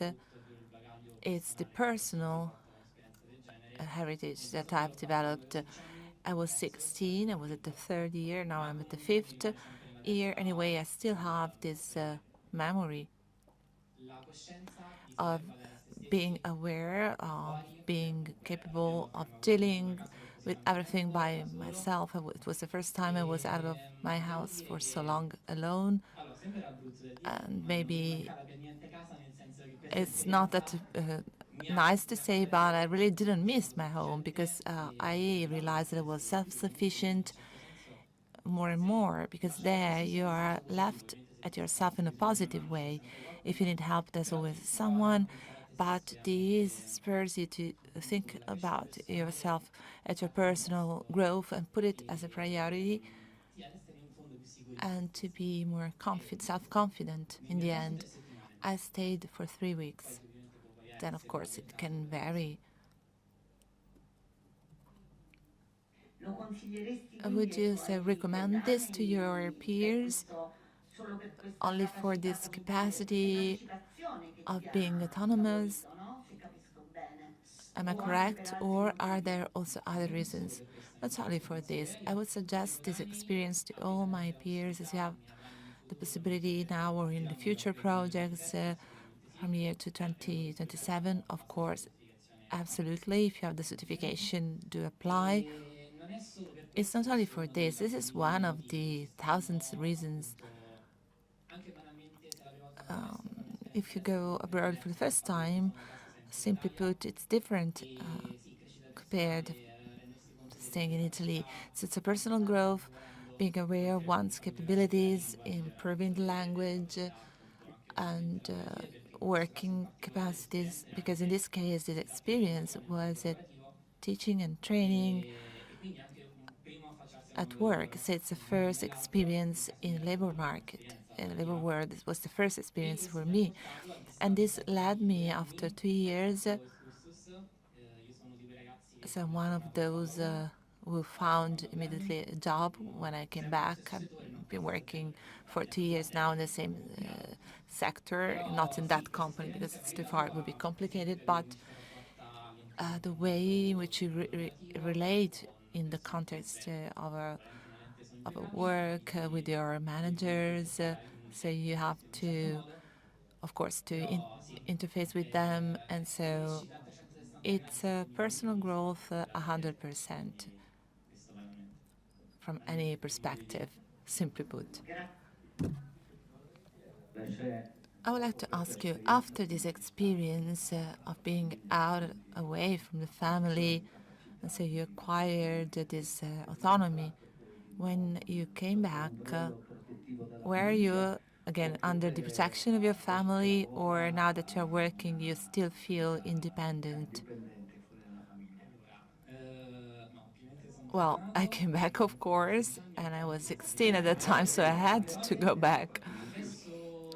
But now you're a bit older. Now I work. I still have to conclude the 5th year. I'm at home with my parents right now. But yes, of course, in any way, my mindset after this experience has changed. It's not wanting to leave my family, but I'm aware that I can manage myself, and so I look forward to go away. That's important. Because in Italy, instead, we have the opposite trend for many social reasons. No, that's not my case. When I was in England, I remember that students of the 1st year were forced to stay in the college even if the family was there. I met people who, at least for the 1st year, were forced not to live in the families. They had to live in the college. They had to do this experience. Then in the 2nd and 3rd year they could decide, but usually they stayed in the college rather than staying in the family. It was mandatory. So maybe abroad there's a higher share of youngsters living out of their families. Did you verify this? Yes, I can confirm, because when I went to work, I met many young people and I had the opportunity to talk to them, and so we shared where we stayed, and so there's a higher share compared to Italy. And maybe at the beginning it might seem you lose your certain points of reference, but trust me, it's really worthwhile.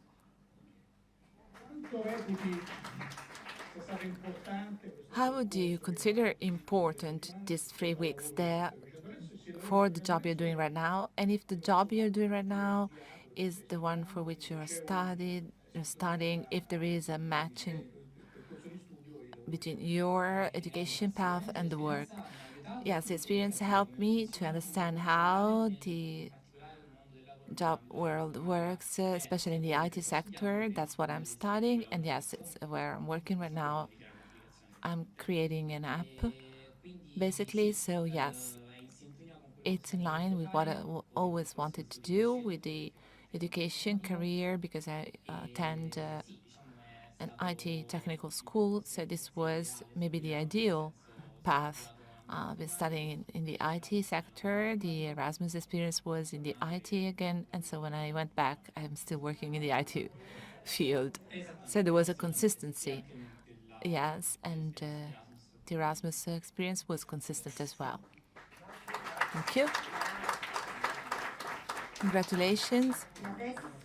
And now, Domiziana Salculi of the Brignoli Einaudi Marconi Institute. Domiziana has attended Erasmus internship in Ireland at breeding and farming a sustainable farm. Could you please briefly introduce your experience and the added value of this experience? What would you suggest to your peers? Thank you. First, good morning, everyone. I was in Ireland, in Galway, in a farming company for 32 days. I was there. I attended the farming school, the agricultural school, and I would suggest this experience to all the youngsters who can, because it really helps you to grow both from the education point of view, but also for training. Thanks to this experience, I understood how I will go on with my studies, and I want to still study the farming and animal well-being or veterinary disciplines, as this company was especially dealing with meat, horses, and swines. So this helps uncertain youngsters to find that level of confidence. So it's an experience that is really helping you, and I would really suggest it. That's it.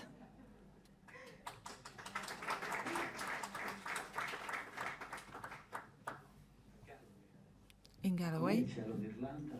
What's the sky in Ireland? It's like the song, the sky of Ireland. I was very lucky. It was not always rainy, like the song of Fiorella Mannoia. Did you find differences between, the environment of the company where you performed this apprenticeship and the working environment of Italian companies? Yes, of course, definitely, because the experience I did here in Italy were stricter from the working point of view. In Ireland, instead, I was in a very friendly company. They were not that worried about rules. They were not that strict as in Italy. They were more focused on the actual work, the outcome of the job, the commitment, rather than formal rules. Yes, exactly. Safety as well. They were not that rigid, at least compared with Italy.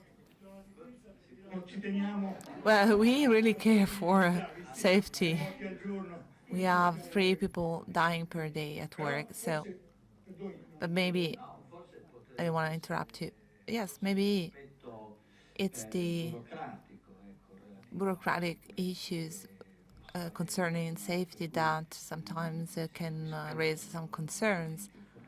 So the formal requirements are met, but maybe then in the practice there are elusive or risky behaviors in some places, and the lack of formal rules. Maybe instead safety measures are better implemented or embedded in the corporate behavior. Here in Italy, I noticed that if you have an experience in this agricultural farming companies, you're always controlled. Of course, they monitor if you do your job properly, but in Ireland, instead, you were feeling free. You had your task and you were trusted, and they knew that you were going to perform that task. So they're more focused on the results rather than on verifying each and every task. And is it working for you? You were productive? Did you feel more accountable? Or did you take profit of this to do nothing? Well, as far as I'm concerned, I felt more accountable because you interact with the adults' working world, and you don't feel being treated like a baby who always needs the supervision of an adult. So this could be a way of strengthening your sense of responsibility, personal responsibility, rather than formal compliance with certain obligations. That's interesting, because if we all were accountable, we wouldn't need rules, but unfortunately we are not all responsible. That's why there are rules, but we need the right balance. Okay. After this experience, do you think you have more possibilities in searching for a job here in Italy? To what extent can you benefit from this know-how, this experience? I think that it's a very important experience, of course, for the language. It is improving, and you also acquired some technical skills that are applied differently compared to Italy. Thank you.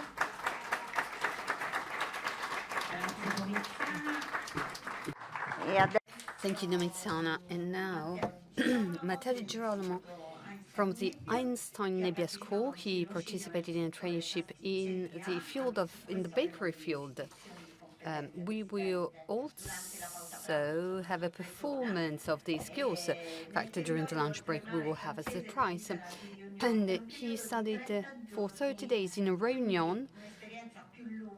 And so he has had a longer experience. Matteo, the questions are always the same, and then we will have the questions from the president. Salve a tutti. Well, first of all, hello. I wish to thank you for the opportunity to be able to share with you my Erasmus experience.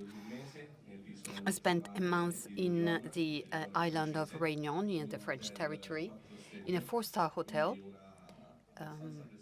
It was quite a renowned hotel. The 4 stars are our Italian 5-star hotels. And I have to say that I immediately felt certain, confident, because I really made a lot of sacrifices to go to the school that I'm attending, because I spent 5 years at a convitto, so I lived in a boarding school. I only saw my parents during the weekend, and unfortunately that happened only not very often.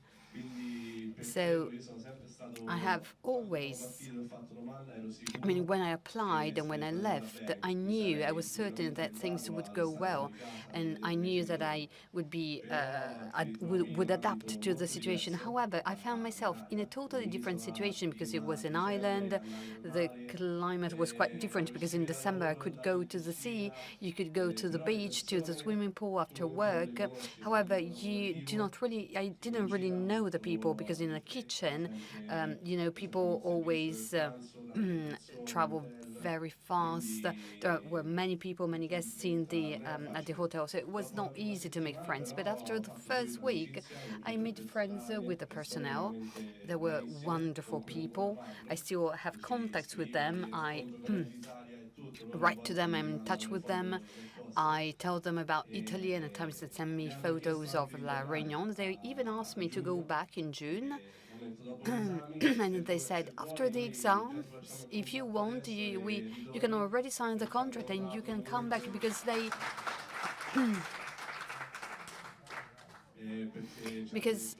they told us that also the other boys and girls who were having this experience, they really saw in us, in the Italians, a lot of dedication to work, and they said that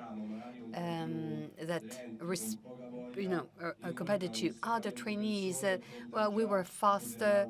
They said that we were already ready to work either at the restaurant or in the kitchen.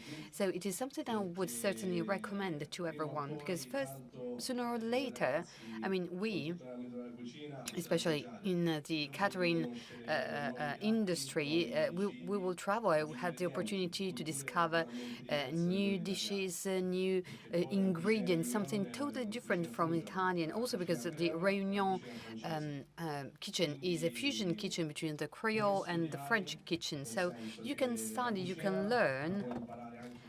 You can study cooking in Italy, but if you go to a certain place, you can learn about the tradition. And so I certainly recommend this to those who want to turn the catering industry into their job. I really recommend them to really apply to all the Erasmus grants. Every time that there is a grant coming up, just apply. And also, I applied for another. I immediately applied for the Maldives, 6 months at the Maldives. I love the sea. I love the beach. I think that you understand that there is no microphone. Yes. What about the accessibility? First of all, why did you choose that? Because a professor or friends, pushed you, gave you this motivation, and also the accessibility. I mean, is it complex to apply? Is there someone who helped you and supported you? And then the chances that you have also to be accepted, because that could also be interesting for the other students. Well, the motivation and the passion, they've always been with me. My father had a restaurant here in Rome, so I grew up, in the kitchen. And then we had to move. We went to the Marche region, and my father stopped working in the catering industry. However, I've always loved cooking. And as a child, I said that I wanted to have my own restaurant. I wanted to have my own restaurant with my own menu, wanted to provide my idea of cuisine. And I hope that one day I will make it. I do not know whether in Italy or somewhere else. So the passion, the motivation comes from that.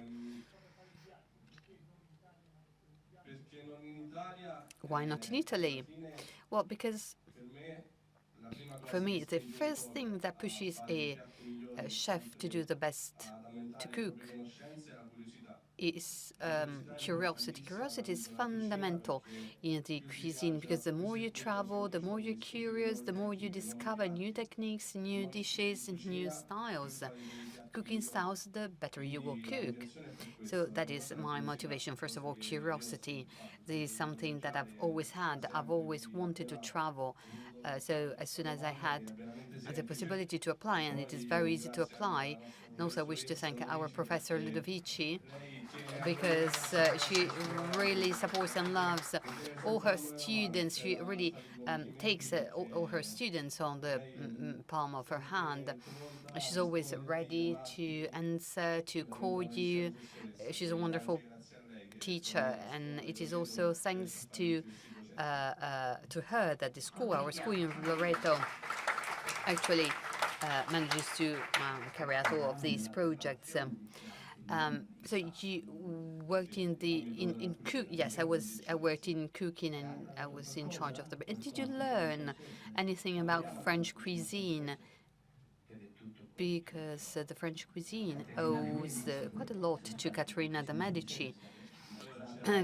Well, yes, exactly. So probably they would have to learn more from us than we from them. But you learned something that could be used in improving Italian dishes. Well, certainly the cleanliness during work, because that was a five-star hotel, and it was essential to be clean. Every time that we worked, we cleaned. At the end of the service, we cleaned everything painstakingly. And with regards to the kitchen, I met new ingredients. I discovered the new ingredients like foie gras, which is typically French. I had never tasted it, but the chefs have always urged me to taste new ingredients. I discovered and tasted so many new ingredients.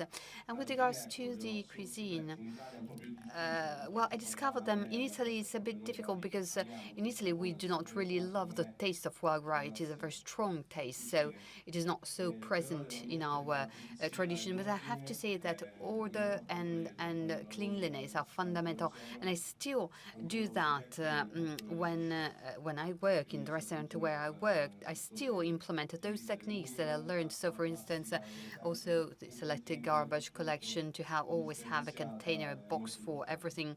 That is fundamental.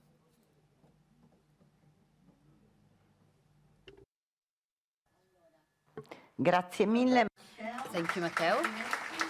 Congratulations. And now I would like to call Lara Colombo, Celeste Fattori, who are students the fourth year of Hairstyling and Aesthetic Institute of the province of Como, and they carried out a traineeship in Dublin in the month of March and April.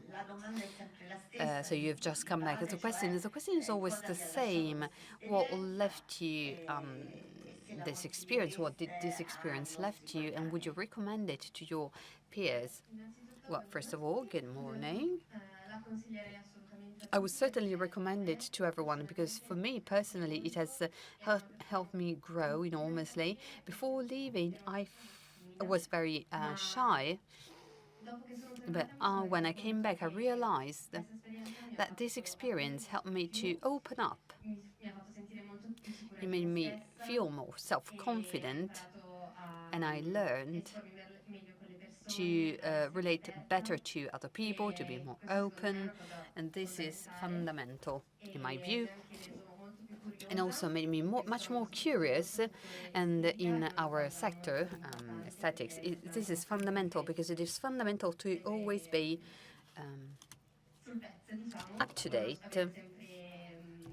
to always know all the latest trends. So I would certainly recommend it to everyone because it helps you grow personally but also professionally. Because you see, discovering new cultures, new techniques is always a personal but also a professional enrichment. So, sure, I would recommend it.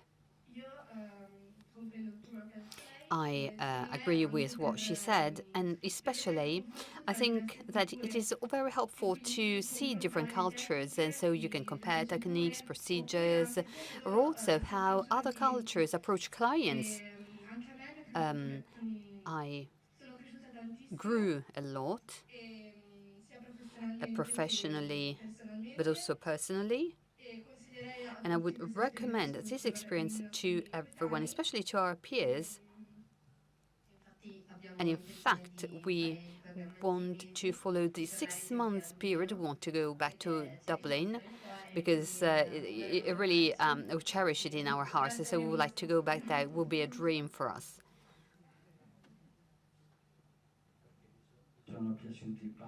So you like the pop culture with the music, with live music.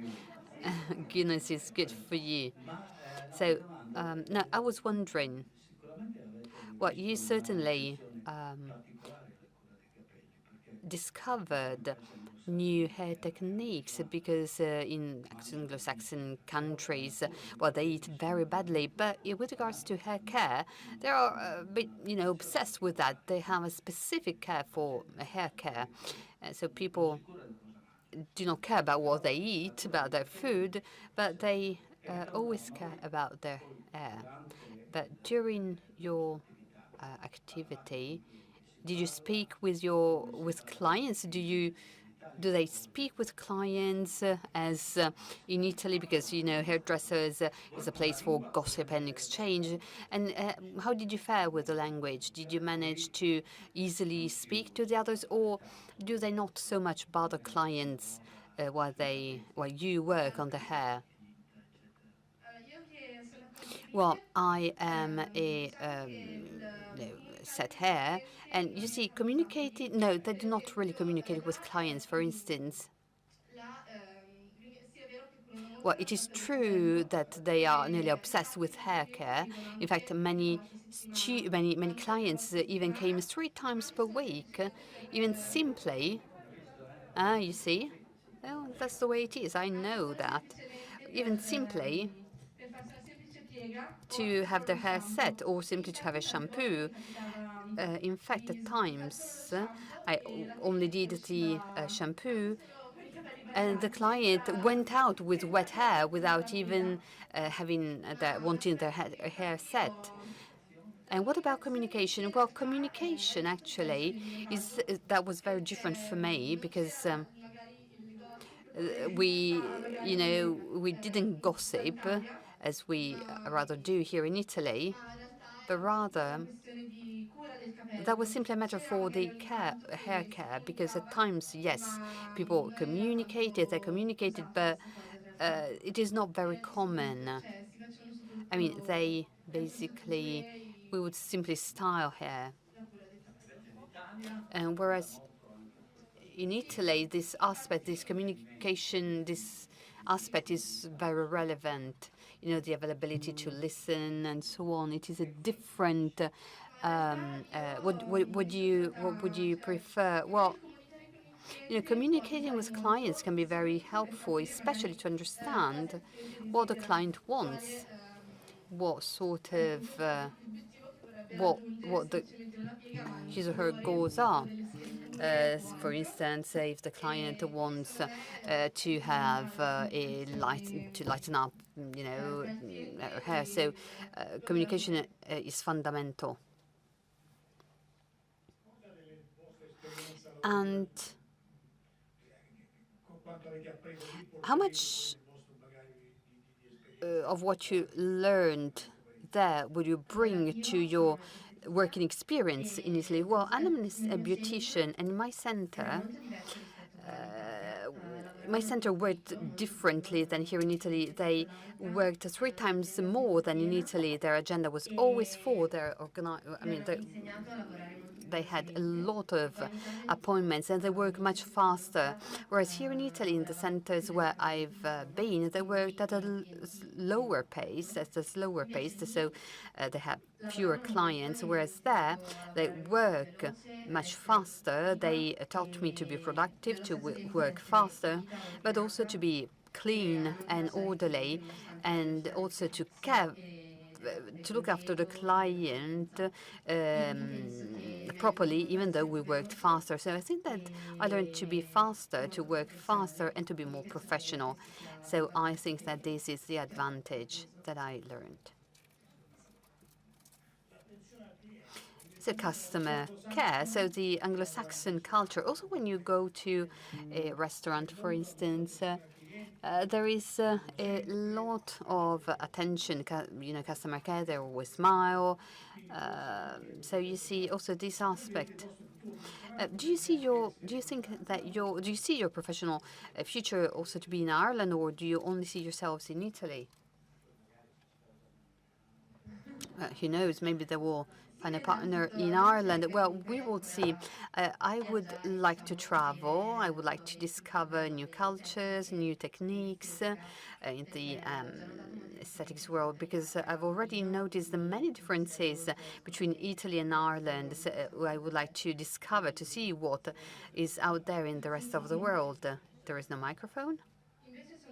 I think exactly the same thing, but also because I am very happy to see the differences in cultures. For instance, when I managed to compare the 2 companies for which I worked here in Italy and in Ireland, I mean, I was really surprised because they use different techniques or different methods, and therefore it is a learned experience, an experience that helps me become more confident in myself, more self-confident, and more professional.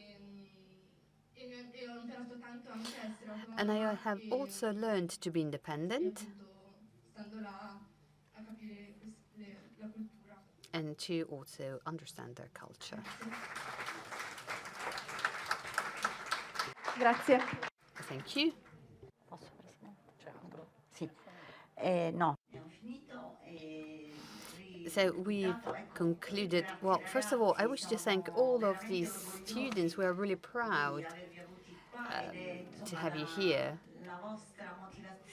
Your motivation, your satisfaction are also our motivation to continue to work at the Erasmus Agency. At times,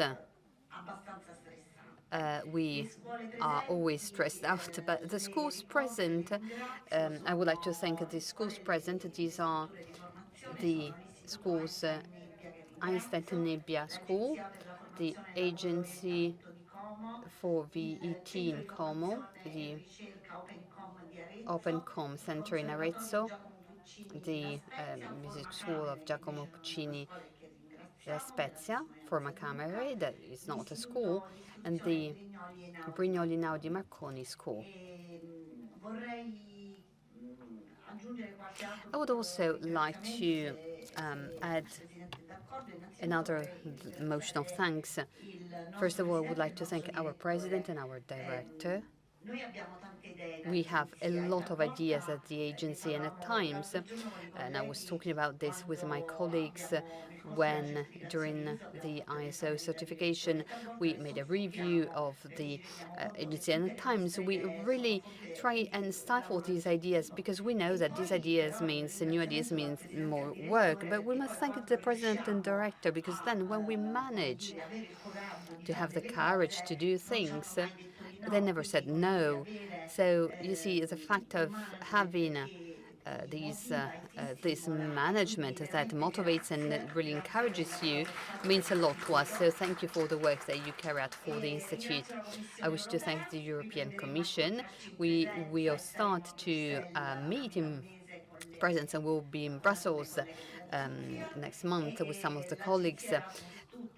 And also I wish to thank all of the Erasmus agency, because all of us, Mr. President, contribute to these events. We have all, supported these events. We identified the schools. So there is a huge teamwork that is carried out, and this is wonderful.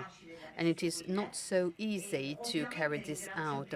Also, I would like to thank the communication unit that is made up by the coordinators Stefania Pinardi, Michela Ricciuti, and Manuela Cresci.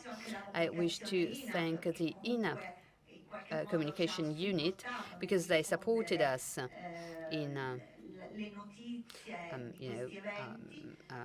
advertising these events. Mr. Salemi, who didn't simply do his job, but he also supported us during this stage, so I feel like thanking him.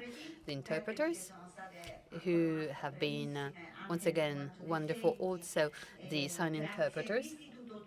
So the whole institute, the agency, just one part, a tiny piece of this institute. This is something peculiar, of course, but this could not work if it were not integrated in the dynamics of this institute that actually works with our president and our director. So thank you, Giorgio. Over to you. Very briefly, because this morning has been long and quite interesting, because we had the first panel with experts, the first expert panel, and then we had the experiences. I would like to tell our young students, I hear many employers of small or large enterprises, and they always complain because they do not find people with the right skills. Unfortunately, one of the major problems of the Italian educational system is that there is this mismatch between school and the labor market. You have the opportunity, you've had the opportunity, thanks to the various opportunities, but also thanks to the various institutions that supported you. So you had the opportunity to live an experience that not only enriched you enormously in terms of knowledge, but also this will give you an added value or something more compared to your peers, because you have field experience in another country. So this means to take the time to leave the family, to grow, to mature. So I hope that these sort of experiences will become more and more widespread, because it is really a pity that many young people cannot really take this leap in our country. I think that this experience will give you not only self-confidence, but also it will help you become more competitive on the labor market, which is absolutely fundamental. Thank you. Also, a couple of words, because it is fundamental. I would fundamentally like to thank. It is thanks to the teamwork of all of us who work on these projects.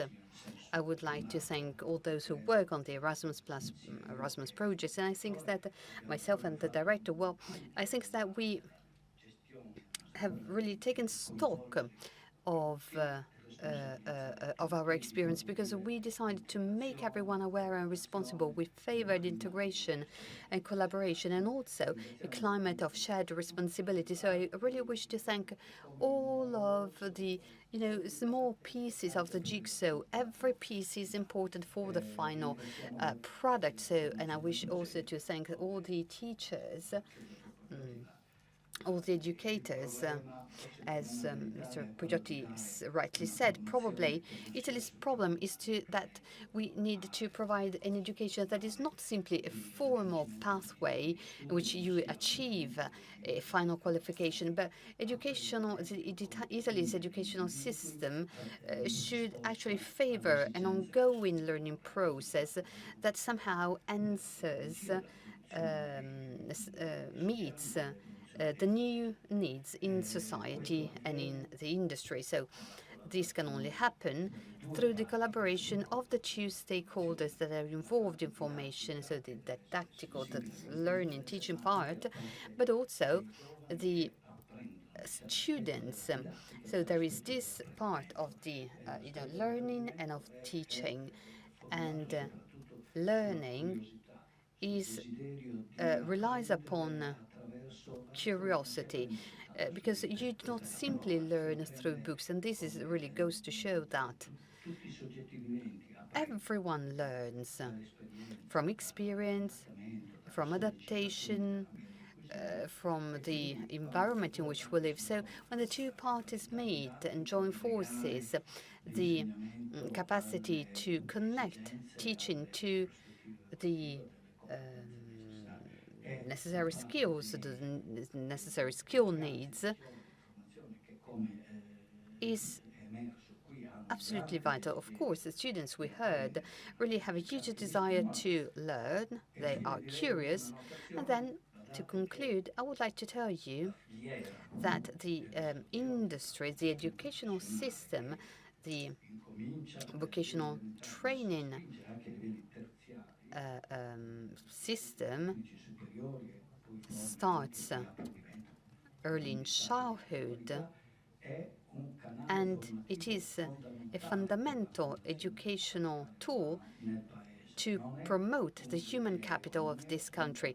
It is not a secondary pathway, but it is really a fundamental pillar for the Italian society, for the culture, for the economy. So I wish to thank all of those who work in this sector. And also, I wish to thank the students who have shared their witness, because they should really be proud of how they contributed to the society. I wish to thank also on behalf of the director, but if the director would like to say something personally, he's free to do that.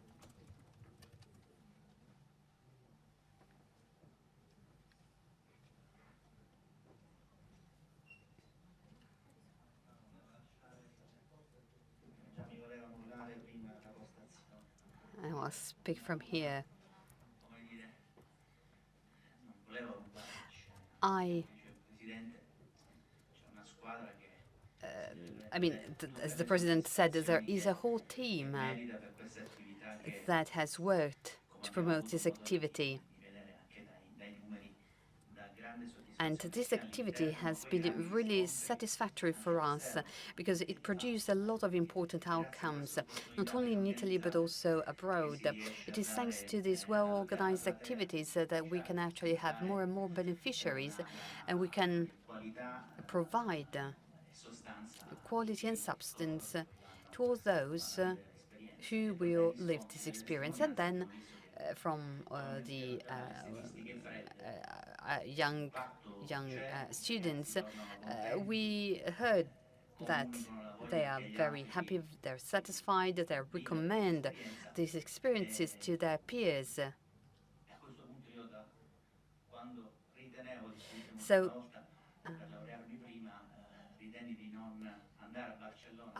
at the time, I didn't decide to go to Barcelona for an Erasmus program, because I thought that I would would just waste my time. But 35 years later, I realized that I was wrong. because for the language, but also in terms of personal knowledge, but also for opportunities, professional opportunities. That experience was something that I should have done, because you actually.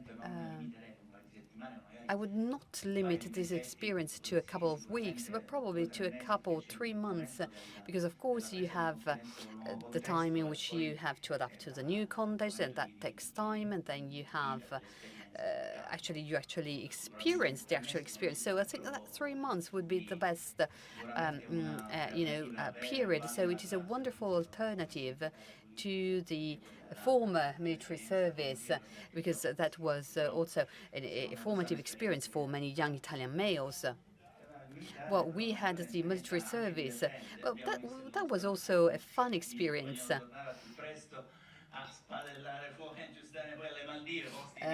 Then we also heard some of these young students want to go to the Maldives and so on. So, of course, that would be great. Well, thank you.